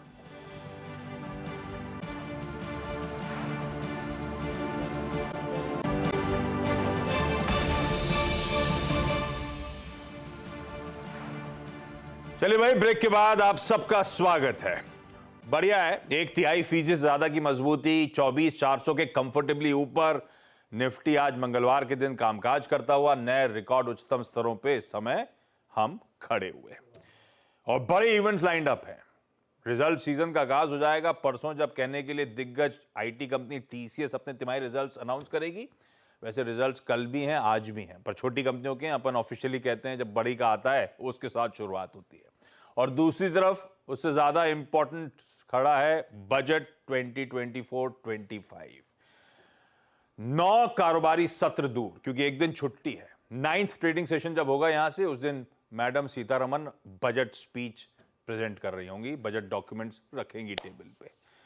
ऐसे में दुनिया भर की दिग्गज ब्रोकरेजेस क्या एक्सपेक्ट कर रही हैं इस यूनियन बजट से, यतिन को दिखाइए। आज की बिग बजट ब्रोकरेज रिपोर्ट कौन सी है जान लिया जाए, और क्या की हाइलाइट्स हैं, क्या की एक्सपेक्टेशंस हैं जान लिया जाए। यतिन, गुड आफ्टरनून, क्या अपडेट्स? Good afternoon. और बिग बजट ब्रोकरेज रिपोर्ट में आज जेफरीज का जो व्यू है वो जान लेते हैं।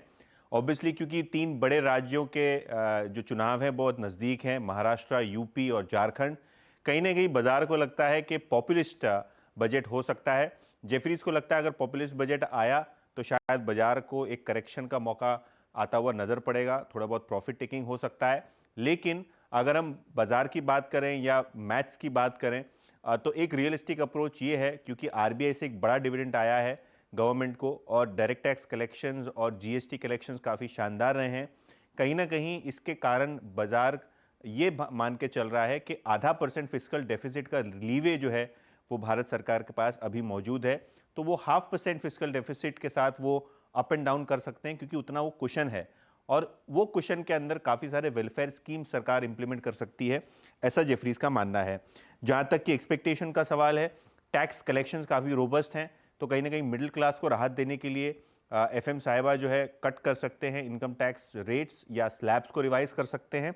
कहीं ना कहीं अगर हम इनकम टैक्स की बात करें, अगर वो कट हो जाता है, अगर ये मान लें, तो कंज्यूमर सेक्टर को सबसे ज़्यादा फायदा होगा, जहां जोमेटो, नायका, ट्रेंड, रिलायंस इंडस्ट्रीज, क्योंकि उसके अंदर एक रिटेल कारोबार है, क्रॉम्पटन और हैवेल्स जैसे काउंटर्स पे खास तवज्जो वो देते हैं। ये वो टॉप पिक्स हैं जो उनको लगता है रिएक्ट कर सकते हैं पॉजिटिवली अगर इनकम टैक्स में किसी प्रकार की छूट दी जाती है तो।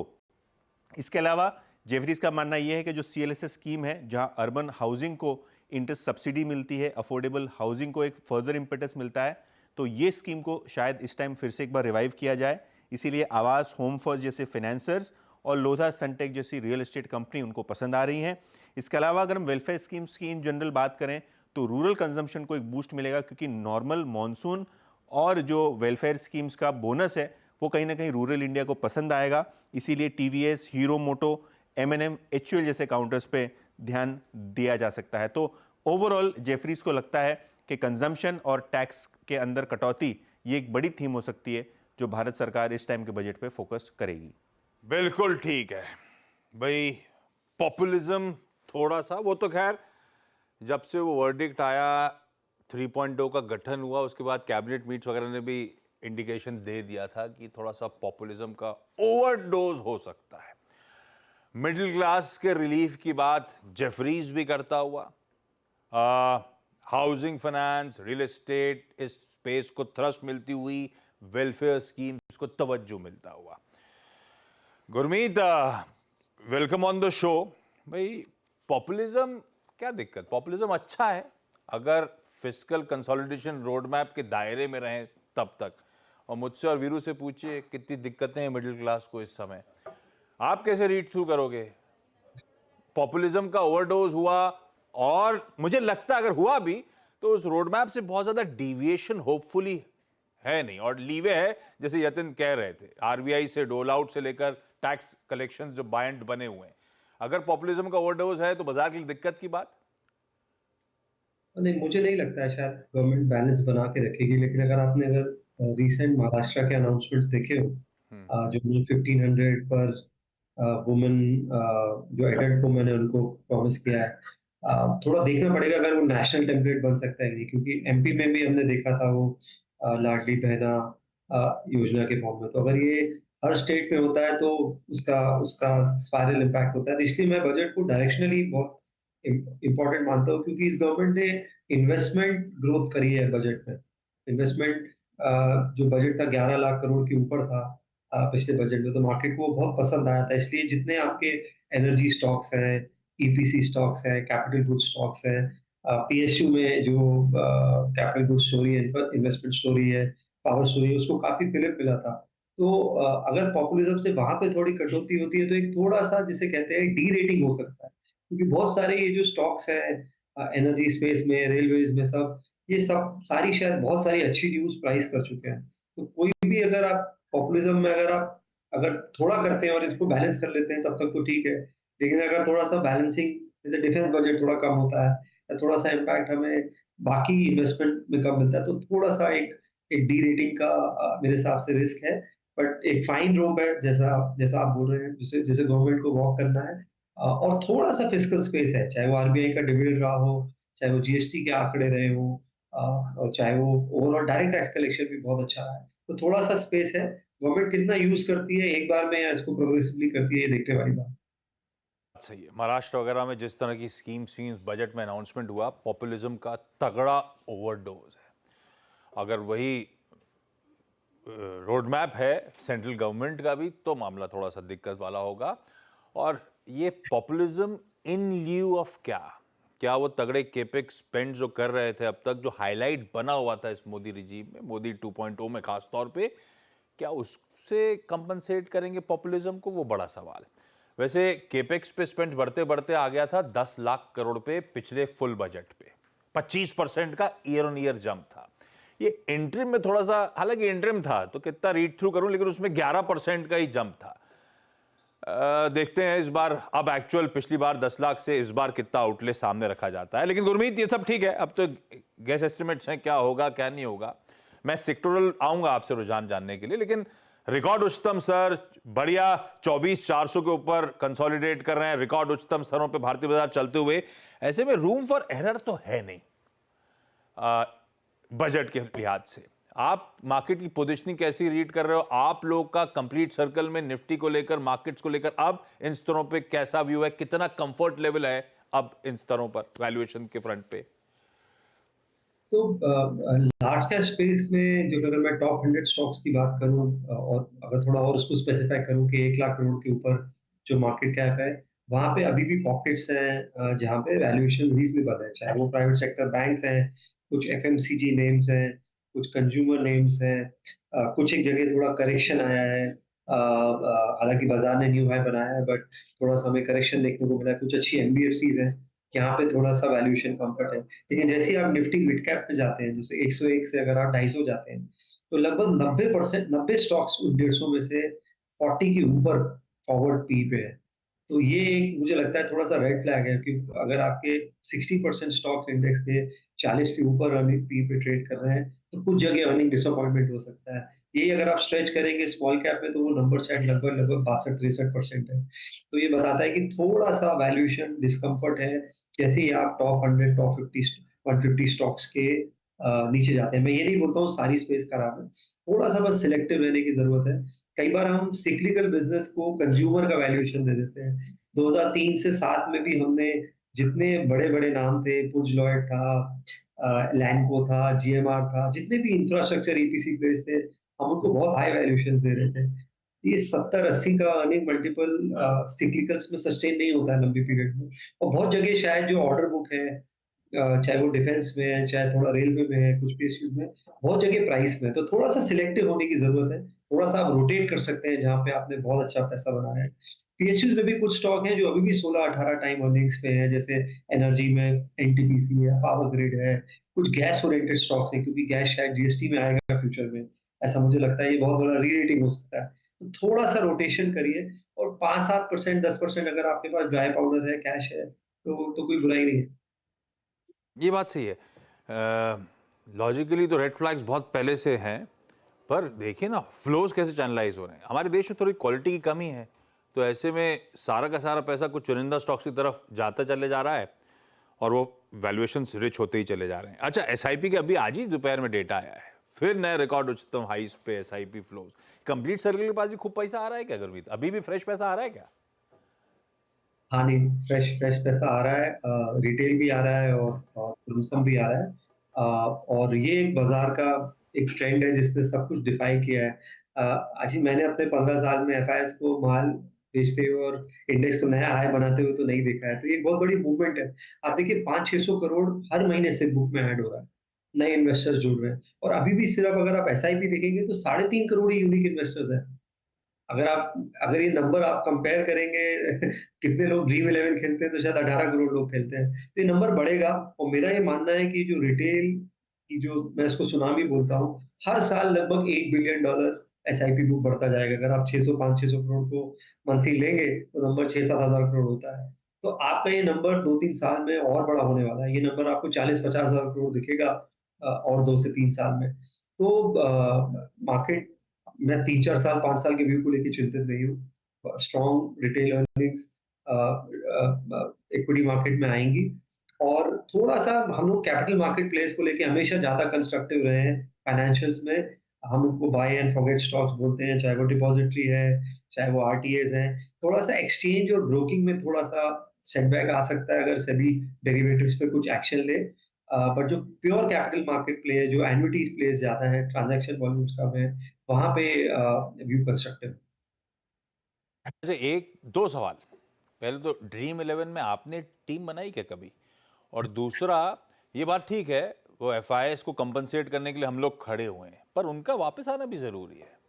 वो दिल से लौट नहीं रहे। हाँ, वो सेलिंग की जो इंटेंसिटी थी वो रिड्यूस हो गई, बीच में बाइंग के इंस्टेंसेस आते हैं, पर जो पैसा गया था वो वापस आ ही नहीं रहा है। क्या कारण है? इसके 2 कारण हैं। एक तो टैक्टिकल पैसा चाइना में गया पिछले 3-4 महीने में। आप देखिए चाइना मार्केट में भी अगर आप चाइना का लेवल देखें तो पिछले 3-4 महीने में अच्छा डबल डिजिट रिटर्न वहाँ आया है। तो थोड़ा सा टैक्टिकल था, जिसमें बहुत सारी रिपोर्ट्स आई थी सेल इंडिया बाय चाइना, उससे मैं थोड़ा हॉट मनी बोलता हूँ। कुछ पैसा जो होता है वो 10 ईयर यूएस जब भी थोड़ा सा हार्डन होता है, क्योंकि यूएस में रेट कट नहीं हुआ, बाजार ये उम्मीद कर रहा था कि जून में शायद पहला कट आएगा, वो आया नहीं, तो 10 ईयर यूएस वापस से 4.5% की तरफ गया। उससे इमर्जिंग मार्केट फ्लोज थोड़े से इम्पैक्ट होते हैं, जो कि क्वांट ड्रिवन होते हैं, मॉडल ड्रिवन होते हैं, जो बॉन्ड यील्ड को फॉलो करते हैं, तो वो थोड़ा हुआ। तो तीसरा मुझे लगता है भाई थोड़ा सा एक केस ऑफ मिसिंग आउट भी है, थोड़ा मिस आउट भी हुआ है उनसे बहुत सारे पॉकेट्स में। वो पीएसयूज में कभी बहुत ज्यादा नहीं थे, डिफेंस में उनका एलोकेशन कम था, वो ज्यादातर प्राइवेट बैंक्स में और कंज्यूमर स्पेस में थे, वहां रिटर्न थोड़ा सबड्यूड रहा शुरू की रैली में, अभी तो कैचअप हुआ है। तो थोड़ा सा मुझे लगता है वैल्यूएशन का है कंसर्न है। तो अगर ये इवेंचुअली 100% आएगा, तो एक जो मैट्रिक मैं ट्रैक करूंगा एफआई फ्लोज के लिए, वो 10 ईयर यूएस बॉन्ड और रेट कट है यूएस में। अगर 10 ईयर यील्ड 4 के नीचे आती है या 4 के आसपास आती है, अभी वहां से 30-40 पैसा ऊपर है, और यूएस में अगर पहला रेट कट सितंबर में होता है, करीबन 70% की प्रोबेबिलिटी है, तो एफआईएस की बाइंग शायद दिवाली के पहले आ सकती है। अच्छा गुरमीत, गुड आफ्टरनून, वीरेंद्र बोल रहा हूं दिल्ली स्टूडियो से। ये जो क्वार्टरली अपडेट्स बैंकों के आए, और आई थिंक जो हमारे लिए उत्साह का विषय है वो उनके लिए एक चैलेंज का विषय है।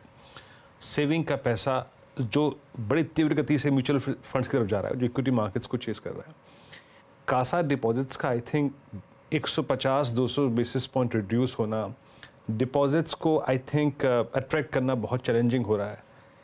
थोड़ा 2-3 क्वार्टर्स जो है वो टफ टाइम होंगे बैंकों के लिए, आप मानते हैं इस बात को?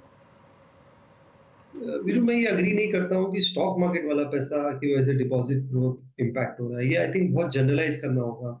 आप जून का इनफ्लो देखिए, अभी जून के आंकड़े आए हैं म्यूचुअल फंड के, 40,000 करोड़ का फ्लो है म्यूचुअल फंड में महीने का। 40,000 करोड़ से banking system deposit 200 lakh crore है, फ्रैक्शंस में भी नहीं है। तो मुझे नहीं लगता है कि खाली इक्विटी मार्केट से लिंक्ड है। मार्जिनल इम्पैक्ट होगा इक्विटी मार्केट का, लोग थोड़े और savvy हो गए हैं, और थोड़ा सा डिपॉजिट ग्रोथ टाइट है सिस्टम में। उसका दूसरा कारण ये भी है कि सेविंग रेट भी कम हुआ है देश में, थोड़ी स्पेंडिंग बढ़ी है मिडिल क्लास की, स्पेशली जो जेनजी जिसे हम बोलते हैं वो बढ़ा है। और बैंकिंग ना फ्रैक्शनल बैंकिंग में चलता है, क्रेडिट ग्रोथ से ही डिपॉजिट आता है। तो मुझे लगता है थोड़ा ये कंफ्यूजन क्रिएट किया है मार्केट में। इनफैक्ट जितना क्रेडिट ग्रोथ होगा, जितना वो जीडीपी ग्रोथ होगा, उतना पर कैपिटा बढ़ेगा, उतना बैंक में लिक्विडिटी आएगी। तो मेरा ये मानना है कि सिस्टम लिक्विडिटी थोड़ा थोड़ा बेटर होगा, और डिपॉजिट ग्रोथ चैलेंजिंग रहने वाला है कॉस्ट ऑफ फंड्स के हिसाब से भी और क्रेडिट ग्रोथ के हिसाब से भी। इसलिए आपने देखिए जो भी एनबीएफसीज हैं, अगर आप ट्रैक करेंगे बजाज फाइनेंस को, पूना वालों को, चोला को, उनकी जो की लेंडिंग प्रोडक्ट्स है, लैप है, लैस है, वर्किंग कैपिटल लिमिट है, यूज्ड कार लोन है, सब में 1 से 1.5% की दरों में बढ़ोतरी हुई है पिछले 3 महीने में। तो जैसे जैसे कॉस्ट ऑफ फंड्स नीचे आएंगे, आपको ये प्रॉब्लम थोड़ा सा देखते हुए मिलेगी। तो ये जनरलाइज करना मेरे हिसाब से ठीक नहीं है, बट जो डिपॉजिट में शाइन करेगा, ये लाइबिलिटी लेड आउट परफॉर्मेंस होगा। जैसे आप देखिए आईसीआईसीआई बैंक का बहुत रोबस्ट डिपॉजिट ग्रोथ रहा है इसके साथ, तो परफॉर्मर है। एक्सिस बैंक बहुत अच्छा कर रहा है, एचडीएफसी बैंक थोड़ा स्ट्रगल कर रहा है मर्जर के बाद, तो वो आपको भाव में रिफ्लेक्ट कर रहा है। तो आपकी जो लाइबिलिटी फ्रेंचाइज है वो आपको डिफरेंशिएट करेगी अगले फ्यू क्वार्टर, ये बात मैं अग्री करता हूँ। अच्छा गुरमीत, आज जो यूपी सरकार का निर्णय है, इनफैक्ट जो 4 तारीख को लिया गया, हाइब्रिड के रजिस्ट्रेशन को वेव ऑफ कर देना, अल्टीमेटली आई थिंक ये निर्णय एक और लिहाज से महत्वपूर्ण है। हमने अपने आई थिंक ढांचे को समझा, मतलब कि हमारा एक जो आई थिंक ड्राइवर है, या फिर जब जिस प्रकार की हमारी यात्राएं होती हैं 400-400 किलोमीटर, 500-500 किलोमीटर, उसमें हम एक कंप्लीट ईवी पर ट्रैवल नहीं कर सकते। मतलब आपको ये, मेरे ख्याल से मैं ग्रैंड विटारा की अगर आपको इंस्टेंस रखूं तो करीब करीब एक फ्यूलिंग में ये शायद 900 से 1000 किलोमीटर कवर करती है। इस प्रोडक्ट पे मारुति ने बहुत काम किया। आज की इस खबर को और मारुति इन पर्सपेक्टिव रखते हुए आपका व्यू क्या है इस वक्त? मेरा अभी भी मानना है थोड़ा जल्दी है। हम लोग ओवर एक्साइटेड हो रहे हैं ईवी हाइब्रिड को लेके। अभी भी आप नंबर देखिए, मारुति का नंबर देखिए, मारुति साल महीने का 1,80,000 गाड़ी बेचा उसने, अभी जो अपडेट आया जून का। उसमें से जो सीएनजी है और हाइब्रिड है, उसका अगर आप परसेंटेज निकालेंगे तो अभी भी अर्ली डबल डिजिट है। आप एक्सपोर्ट तो, अब मारुति क्या बोल रहा है, वो बोल रहा है मैं अगले 4-5 साल में सीएनजी को 6 लाख यूनिट ले जाऊंगा साल का, एक्सपोर्ट को 300 यूनिट ले जाऊंगा। मतलब मैं 9 लाख गाड़ियों की बात कर रहा हूँ, अगर मैं 23 लाख गाड़ियां साल की बेचूंगा। वो अभी भी 40% की बात कर रहा है गाइडेंस में। तो बाजार अभी थोड़ा सा जरूर एक्साइट होगा, क्योंकि ड्यूटी कम होगी, तो क्योंकि एक डिफरेंस जो वीरू रहा है ना एडॉप्शन में, कॉस्ट रहा है। आज अगर आप एक हाइब्रिड कार लेते हैं तो वो 3-4-5 लाख रुपए ज्यादा कॉस्ट करती है, अगर आप इनोवा की बात करें 2-2.5 लाख रुपए अगर आप मिड सेगमेंट की बात करें, उतनी की फ्यूल सेविंग होती है 4-5 साल में। तो वो मैट्रिक्स जो है वो अब, क्योंकि अगर ड्यूटीज कम होगी तो जो फाइनल कॉस्ट का गैप जितना कम होगा उतना अडॉप्शन बढ़ेगा। और मैं अग्री करता हूँ कि शायद इंडिया में फ्यूचर हाइब्रिड हो वर्सेस प्योर ईवी। सेकेंडली मुझे लगता है ये बहुत बड़ी अपॉर्चुनिटी है बहुत सारी ऑटो एंसिलरी में, क्योंकि जैसे हम सब क्लीन एनर्जी कर रहे थे 3 साल पहले, विंड एनर्जी, सोलर एनर्जी, फिर हमें रियलाइज हुआ कि एनर्जी चाहिए जब वॉर हुआ यूएस, तो आपके ट्रेडिशनल एनर्जी कंपनीज ने अच्छा करना किया। ऐसे ही मुझे लगता है जो ट्रेडिशनल ऑटो एंसिलरीज हैं, जो आईसी इंजन के पार्ट्स बनाती हैं, वहां पे पिछले 4 साल में कोई कैपेक्स नहीं हुआ। तो कोई आप फैब्रिकेशन की कंपनी देखिए, फॉर्जिंग की देखिए, टूलिंग की देखिए, जो कंपनी इंडस्ट्रियल केबिन्स बनाती है वो देखिए, कोई कैपेक्स नहीं है। यूक्रेन सेकंड लार्जेस्ट मार्केट था ऑटो इंजन पार्ट्स का, वहां पे वॉर हुआ है। चाइना पूरा ईवी में मूव किया है, तो बहुत बड़ी अपॉर्चुनिटी लगती है मुझे in fact IC engine part company. Already देखिए उनो मिंडा ने कितना अच्छा परफॉर्म किया है, उनका पूरा ओवरऑल पोर्टफोलियो अच्छा कर रहा है। तो जो ट्रेडिशनल कंपनीज हैं जैसे मदरसन सुमी है, जो समरदेना सुमी है, ल्यूमैक्स है, सोना बीएलडब्ल्यू है जो पावर ट्रेन करती है, मुझे लगता है काफी बड़ी अपॉर्चुनिटी है। आपको यहाँ पे बहुत अच्छा ऑपरेटिंग लेवरेज देखने को मिलेगा, क्योंकि बल्क ऑफ द सेल अभी भी ट्रेडिशनल आईसी इंजन की ज्यादा है, 70-80% है, उससे भी ज्यादा है इंडस्ट्री। ओके चलिए भाई, अभी हाइब्रिड ईवी को लेकर, उसकी सक्सेस को लेकर उस कंक्लूजन पे जंप करना जल्दबाजी होगी। तो नेट वीरू, पेट्रोल गाड़ी पे दाव लगाने का फैसला आपका गलत नहीं था, यही आप गुरमीत से सुनना चाहते थे ना? हम देखिए, हम कितने समझदार हैं तीनों। डीजल पाजी के पास है, आपके पास भी डीजल, मेरे पे पेट्रोल। आप किसी कंक्लूजन में जंप ही नहीं करे। Gurmeet, thank you so much जुड़ने के लिए, मजा आता है आपको सुनकर। चलिए अब एक काम करा जाए, आज के BTST या STBT आइडियाज पे जाने का समय है, लेकिन उससे पहले यतिन के पास चला जाए और जाना जाए डीलिंग रूम का मूड है कैसा और वो कहाँ पे दाव लगा रहे हैं। यतिन, क्या अपडेट्स हैं? तो आपके स्क्रीन पे आएंगे 2 स्टॉक्स। टाटा मोटर्स सबसे पहले, और आप बात कर रहे थे ऑटोज की, मारुति तो चढ़ा हुआ ही, लेकिन टाटा मोटर्स में भी काफ़ी सारा ट्रैक्शन आ रहा है। डीलर्स की माने तो 20 से 30 रुपए की अपसाइड के लिए यहाँ एक BTST का ट्रेड लिया जा सकता है। 1-2 दिनों के लिए डीलर्स को लगता है ये स्टॉक में मोमेंटम बरकरार रहेगा और डोमेस्टिक म्यूचुअल फंड्स यहाँ खरीदारी कर रहे हैं। इसके अलावा औरोबिंदो फार्मा, ये भी एक HNI फेवरेट काउंटर है।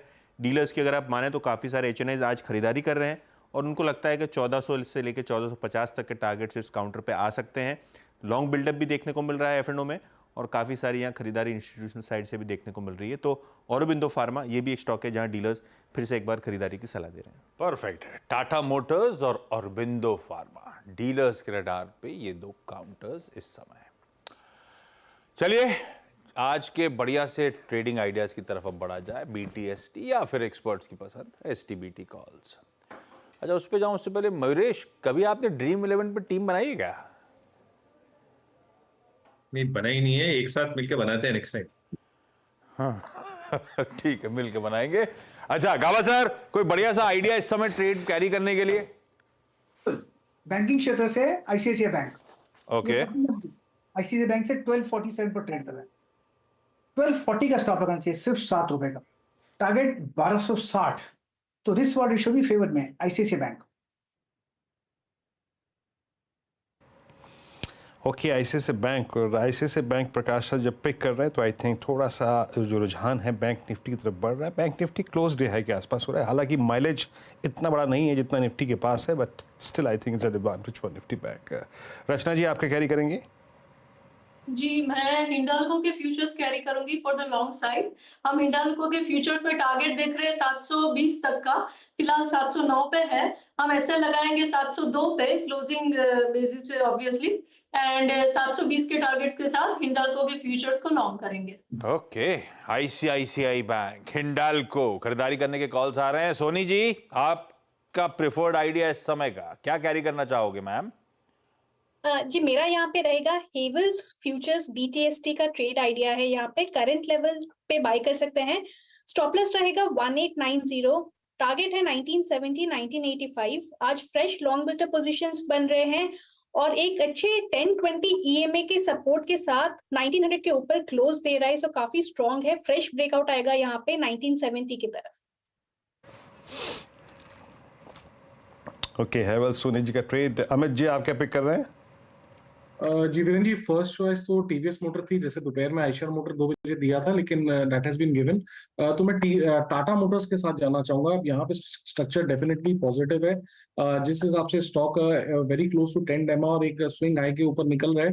1014 का प्राइस है, 1000 का स्टॉप लॉस और टारगेट्स रहेंगे 1040 से 45 तक। वो तो ठीक है, लेकिन ये टीवीएस मोटर किसने दिया? अभी किसी ने नहीं दिया अमित जी? नहीं दिया, सोनी जी ने शायद दिया था। नहीं कहा मन है आपका? हैवेल्स उनका प्रेफर्ड आइडिया हैवेल्स है। चलिए भाई, कोई नहीं, टाटा मोटर्स टीवीएस मोटर्स दोनों पसंद आ रहे हैं। टीवीएस मोटर का टारगेट और स्टॉप लॉस बता दो चलो आप साथ में। सॉरी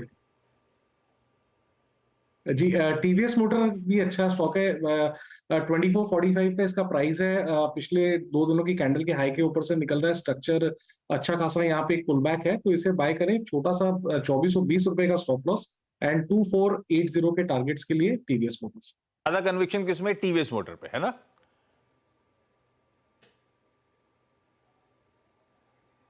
अमित जी, ज्यादा कन्विक्शन टीवीएस मोटर पे है ना?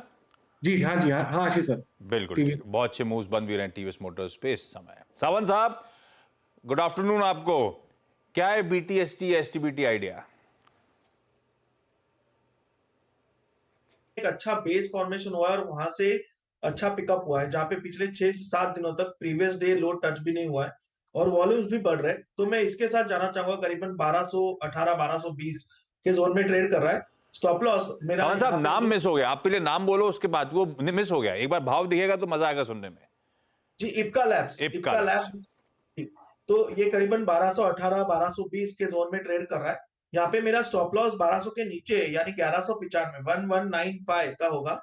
जो टारगेट होगा वो होगा 1285 1285 का लैब्स खरीदारी करने का कॉल। और मयूरेश, आप लोग का प्रेफर्ड आइडिया, ना बीटीएसटी हो ना हो, पोजिशनली कुछ पसंद आ रहा हो? Ashish ji, I think 2-3 ideas already discuss कर चुका हूँ। एक ऑपरेंशियल स्पेस से वैरॉक है, गैब्रियल इंडिया है जो 4 का चौका में मैंने डिस्कस किया था। मुझे लगता है ऑटो एंसिलरीज एक बहुत स्वीट स्पॉट में है। They are going to enjoy the benefits of both ICE as well as electrification as well, और काफी कुछ चेंजेस कर रहे हैं। जैसे वैरॉक के पास इलेक्ट्रिक मोबिलिटी के जबरदस्त आइडियाज, ऑर्डर्स आ चुके हैं। गैब्रियल के पास जो सनरूफ का JV इन्होंने किया है, and the production has already started. So I think product diversification, EBITDA margin improvement, very strong balance sheet, and therefore improvement in return ratios, along with strong corporate earnings. हमें लगता है auto anchors as a space should continue doing that. Varroc engineering हो या Gabriel। Varroc हो, Gabriel हो, इस तरह के स्टॉक्स मयूरेश को पसंद आ रहे हैं। जहां तक BTST, सारे BTSTs हैं। गाबा सर को ICICI बैंक, रचना जी को हिंडाल्को, सोनी जी को हैवेल्स, अमित जी को टीवीएस मोटर्स और सावंत साहब को इप्का लैब्स पसंद आ रहा है। सारे लेवल्स और खास तौर पे स्टॉप लॉसेस आपकी स्क्रीन्स पे। मार्केट्स बढ़िया है वीरू, 0.5% का उछाल 24,430 के जोन, 100 पॉइंट मजबूती के साथ खड़े हुए। कहा सुबह इंडिकेशन थे एक फ्लैट, ऐसा लग रहा था साइडवेज वाला दिन रह जाएगा कली की तरह, लेकिन आज फिर से तूल पकड़ गए। सांस लेते नहीं है, भागने लगते हैं हम लोग। हाँ, एक चीज है, वो देख रहा था विक्स, इंडिया विक्स जरूर 5% के आसपास का उछाल दिखा रहा है। क्या लग रहा है स्क्रीन्स, हेवीवेट इंडिविजुअल स्टॉक्स और पोजिशनिंग को देखते हुए क्या मूड है निफ्टी पर? आशीष, देखिए, इंडिया विक्स का ऊपर बढ़ना आई थिंक एक बार फिर से जब आप बजट के आसपास जाएंगे तो थोड़ा सा तो ही जाएगा। बट याद रखिएगा, जब तक कि ये 1640 की ट्रेजेक्ट्री के नीचे है, ऐसा कोई दिक्कत की बात नहीं है। 1640 17 वो थोड़ा सा अगर आप देखें जोन होगा जब रिस्क थोड़ा बढ़ेगा। बट जब आप अप्रोच की बात करें, डॉक्टर साहब सुबह की प्लेट टिकाइएगा, आइदर बाय ऑन डिप्स और वेट फॉर थ्रेशोल्ड पॉइंट्स। सुबह बात क्या हुई थी? The moment you will cross 24343, जैसे ही 353 माफ कीजिएगा आप क्रॉस करेंगे, आपको एक स्विंग मिलेगा। मॉर्निंग में क्या बात हुई थी? टुवर्ड्स 391,417, 391,417 यानी इस वीकली कॉन्ट्रैक्ट के सबसे बड़े कॉल राइडर्स का पहला जोन। और अगर आपने 417 बाइसेक्ट कर दिया, डॉक्टर साहब सुबह की प्लेट हो तो ले आइएगा, मेहरबानी होगी। 24,441 वो आपको मिल जाएगा। देखिए, आज का इंट्राडे हाई एग्जैक्टली 24,444 है, वो मिल गया आपको। आशीष, जिस प्रकार का बिल्डअप है जिस प्रकार की पुट राइटिंग है 24,300 पे, 200 पे, और आज जिस प्रकार की पुट राइटिंग 24,400 पे है, मैं ये कह सकता हूँ आशीष कि कल ग्लोबल मार्केट्स अगर थोड़े भी ठीक ठाक रहे तो ये index as per the states इतना दमखम रखता है कि आपको कम से कम नहीं तो 24,490, 522 की ट्रैजेक्टरी दिखा दे। सो अगर आप ट्रेड कैरी कर सकते हैं तो ज़रूर कैरी करिए। बाकी जो डे ट्रेडर्स का ट्रेड था वो शायद दोनों ही थ्रेश होल्ड पॉइंट्स को पार करने के बाद 24,441 पे मिल गया। आशीष, यहाँ पे जो फंस रही है कड़ी वो है निफ्टी बैंक की। ऑल दो कैंडल की प्लेसमेंट अच्छी है, रिक्वायर्ड रेस्ट जो था वो निफ्टी बैंक को मिल चुका है। अच्छी बात यह है कि इस तीनों दिन की कैंडल, जरा प्लीज कैंडलस्टिक चार्ट में कन्वर्ट कीजिएगा, चाहे वो आज, मंगल, सोम, शुक्रवार, तीनों दिन की जो लोअर शेडो है यानी लो प्लस एग्जैक्टली अगर आप देखें ओपन या फिर क्लोज पॉइंट, उसके आसपास रोटेट कर रहा है 10 day exponential moving average. Trade carry करने में कोई फायदा नहीं है। अगर आपने सुबह ट्रेड पिक किया था 52,376 बेस वन था और 52,677 एग्जिट जोन था, तो एग्जिट कर जाइए, ट्रेड कैरी करने की जरूरत नहीं है। आशीष, बैंक निफ्टी में मूव तभी आएगा जब आप एक बार बहुत स्ट्रांगली 52,800 की ट्रेजेक्ट्री के ऊपर खुल के with complete sense of exactly क्या कंट्रीब्यूट कर रहा है निफ्टी बैंक को ड्राइव करने के लिए, तब मेरे ख्याल से बैंक निफ्टी लेना बनता है। इस ट्रेजेक्ट्री में बैंक निफ्टी को कैरी करना रिस्की है क्योंकि हमें एग्जैक्टली मालूम नहीं है। ओके, नो डाउट कि आईसीआईसीआई बैंक अच्छा कर रहा है, बट मैं for the timing Ashish wait करना चाहूँगा। आइदर आप 52,300, 250 के नज़दीक लीजिए या फिर एक बार इसे 52,800, 850, 53,000 के जोन को स्ट्राइक करने दीजिए, फिर ट्रेड लेंगे। बट निफ्टी को कन्विंसिंगली आशीष मैं कैरी करने की राय दे रहा हूँ। आशीष, बहुत बढ़िया है, निफ्टी कैरी करना है, बात सही है। बड़े बाइनरी इवेंट से पहले विक्स वापस थोड़ा सा उछाल दिखाएगा, ये हो ही रहा है, और उसके चलते ऐसा कुछ नहीं है कि बाजार की तेजी में सेंध लग रहा हो। जहां तक हैंडओवर की बात है कि ग्लोबली कैसा रहेगा, अभी तो इंडिकेशंस हैं कि शाम को अच्छी मजबूती के साथ कामकाज होना है। 1/4 से आधे % के आसपास यूएस के तीनों बेंचमार्क के फ्यूचर्स मजबूती के साथ ट्रेड करते हुए। हाँ, ये समीकरण बदलेंगे। यूएस के मार्केट्स खुलने से जस्ट पहले आज शाम को हमारे टाइम के हिसाब से करीब 7:30 बजे के आसपास जेरोमी पॉवेल साहब की यानी कि यूएस फेड चेयर की एक टेस्टिमनी है, कांग्रेस के सामने बयान है। ऐसे ही वहां की फ्रांस मिनिस्टर कह लीजिए जैनेट येलेन की भी स्पीच लाइन अप है, वो भी हाउस के सामने प्रेजेंट कर रही होंगी। तो ये दोनों आगे की पॉलिसीज, इंटरनेशनल रिलेशन, सब पे बातचीत होने के लिए वो स्पीचेस हैं, इंटरेस्टिंग होंगी, इंपॉर्टेंट होंगी, उन पे बाजार फोकस करेगा। अच्छा, वायदा के कर्व के रिलेटेड अपडेट्स आपकी स्क्रीन पे। बलरामपुर चीनी लग रहा है, ऑलमोस्ट सर्टन है कि एफएनओ कर्व में जाने की तैयारी कर रहा है। लाइकवाइज आईईएक्स और जीएमआर एयरपोर्ट्स में भी तगड़ा अच्छा ओआई बिल्डअप होता हुआ पोजीशनिंग आपकी स्क्रीन पर है। खैर, अच्छा, हिंदुस्तान कॉपर के बैन से बाहर आने के इंडिकेशंस आ रहे हैं, इस पर तो रात में अपडेट आ जाएगा, लेकिन ये मोटा मोटी इस समय का रुझान है। कल कुछ नंबर्स आने, उसमें से एक टाटा एलेक्सी के नंबर्स पे रडार पे रखेंगे। वो आईटी का बिगुल वो बजाएगा, लेकिन छोटा नंबर है, परसों टीसीएस से शुरू होगा दरअसल, लेकिन टाटा एलेक्सी ने कुछ करा नहीं है। गाबा सर, एक बार टाटा एलेक्सी का चार्ट देखो आप, क्या ठंडा पड़ के कंसोलिडेट हो रहा है। नंबर से पहले पोजीशनिंग कहाँ है गाबा सर? मैम से बात कर रहे थे आप? नहीं, आपसे बोला कौन सा स्टॉक में से? टाटा एलेक्सी। टाटा एलेक्सी आपको, हाँ बस उसके बाद तो ठीक है ना। टाटा एलेक्सी मेरा सवाल ही नहीं सुनते, फिर आप स्टॉक पे रुक जाते हो। मैं कह रहा हूँ आप मेरा वो कि कंसोलिडेट हो रहा है नतीजों से पहले, कुछ कर नहीं रहा है ये स्टॉक, कैसा पोजीशन है, ऐसा पूछ रहा था मैं। देखो, ऐसा है कि टाटा एलेक्सी को 7,100 को ये जोन है वो पार करना, जिस दिन वो पार कर लेगा 7,500 भागेगा। तो स्ट्रक्चरली थोड़ा वीक है, डिप हो रहा है, कंसोलिडेशन में थोड़ी वीकनेस है, लेकिन 7,100 पार करना जरूरी है। वो पार कर ले फिर अच्छा है, then be out of the woods.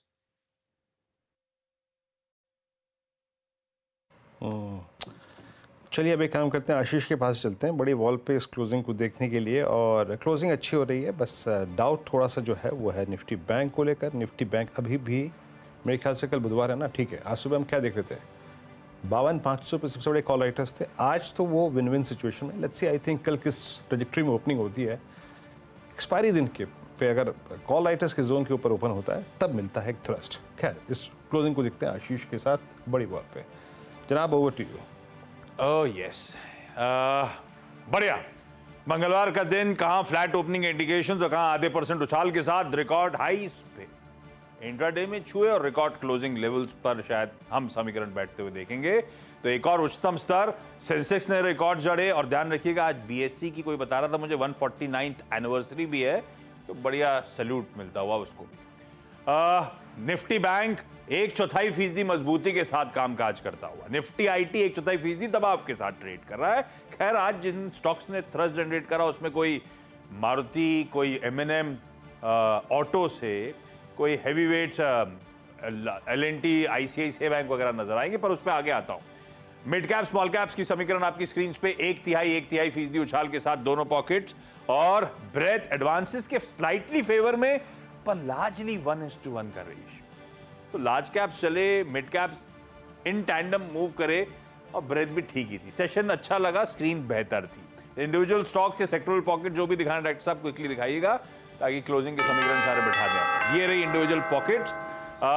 सरकारी बैंक्स कल अपडेट्स के चलते दबाव में थे, आज बाउंस बैक कर गए 1% मजबूत। आज का पॉकेट ऑफ द डे तो खैर ऑटो था, मारुति ने लीड करा था, 2% के आसपास की मजबूती इस पॉकेट में देखने को मिली। एफएमसीजी का स्वीट रन कंटिन्यू कर रहा है। कल भी अच्छे अपडेट्स थे, आज भी अच्छे अपडेट्स क्वार्टरली आए थे। 1% के आसपास की मजबूती, रियल्टी, फार्मा, ये पॉकेट्स थी जो अच्छा मूव दिखाती हुई नजर आई। सल्क कर रहे थे, हल्के दबाव में थे या तेजी में पार्टिसिपेट नहीं करा किसी आईटी, किसी ऑयल एंड गैस, किसी कैपिटल गुड्स के पॉकेट में। क्विकली हीट मैप दिखा देता हूं निफ्टी के 50 स्टॉक्स, जिसमें highlight Maruti Suzuki, Mahindra and Mahindra auto में हीरो थे। हैवी वेट्स में कोई आईटीसी 0.25% का उछाल, मजबूती के साथ कामकाज। ICICI bank, Larsen and Toubro दोनों ऑलमोस्ट 1% का उछाल। ये वो हैवी वेट स्टॉक्स थे जिन्हें तेजी में कंट्रीब्यूट करा। परसेंटेज गेनर्स सारे आपकी स्क्रीन पर हैं। दबाव में सिर्फ सबसे ज्यादा वेट के हिसाब से कोई रिलायंस इंडस्ट्रीज इशू कर रहा था। निफ्टी का टॉप लूजर है आज, 3/4% का दबाव, और इन्फोसिस आधे % की कमजोरी। इन्होंने थोड़ा सा दबाव बनाने का काम करा, लेकिन ठीक है, बढ़िया पोजिशनिंग। वीरू अभी मेंशन कर ही रहे थे 24,417 की हमारे पास प्रोविजनल क्लोज आ गई है और पोजीशनिंग ऐसी थी कि हम कैरी करेंगे। इंडिकेशंस ग्लोब से भी अच्छे हैं। सीधा सौदा देखना चाहेंगे डायरेक्टर साहब? आज सुबह का जो सीधा सौदा हुआ था उस पर कौन कौन से स्टॉक, काफी सारे स्टॉक्स हाईलाइट हुए थे। 20 स्टॉक्स में जो अच्छा करते हुए नजर आया उसमें FL, Havells, KPIT tech, oil, Havells तो किसी ने अभी पिक भी दिया है, आज भी तेजी का कॉल आया उस पर, वो रेड आप रखिएगा। स्पाइसजेट, जीएम ब्रिवरीज सुबह मेंशन था कि शायद आज लाल में कामकाज करेंगे। हैथवे केबल, सन टीवी जैसे वो मीडिया रिलेटेड स्टोरीज वो ट्राई की रिकमेंडेशंस के बाद या ऑर्डर के बाद बढ़िया करते हुए, ये वो स्टॉक्स थे जो आज सुबह 7:30 बजे मेंशन थे। कल भी जुड़िएगा, उस समय ऐसी कुछ और स्टॉक्स थीम्स पे अपन लोग चर्चा कर रहे होंगे। लेकिन वीरो ठीक ठाक क्लोज, 24,400 के कंफर्टेबली ऊपर। और कल जैसे आपने मेंशन करा इंपॉर्टेंट दिन वैसे ही है, कुछ इंपॉर्टेंट इवेंट्स पे हम रिएक्ट कर रहे होंगे न्यूज फ्लोज पे, और निफ्टी बैंक की वीकली एक्सपायरी की तैयारी कर रहे हैं और हफ्ते का मिड पॉइंट भी आ जाएगा बाय। बिल्कुल मिड पॉइंट पे आ जाएगा और अगले हफ्ते वैसे ही छुट्टी है। यस, इसी वेडनेसडे को अगले हफ्ते छुट्टी क्लोज है ऑल टाइम। यस, अगले हफ्ते छुट्टी है और ये ऑल टाइम हाई क्लोज है आशीष, तो आपको भी शुभकामनाएं इस नए हाई की। भले ही म्यूचुअल फंड के जरिए है, हम भी तो पैसा कमा रहे हैं, ऐसी कोई दिक्कत की बात नहीं है ना। और कल सुबह फिर आशीष और मैं और नीरज जी, हर्षदा मुलाकात करेंगे आपसे मॉर्निंग कॉल में। तब तक के लिए नमस्कार, बाय बाय।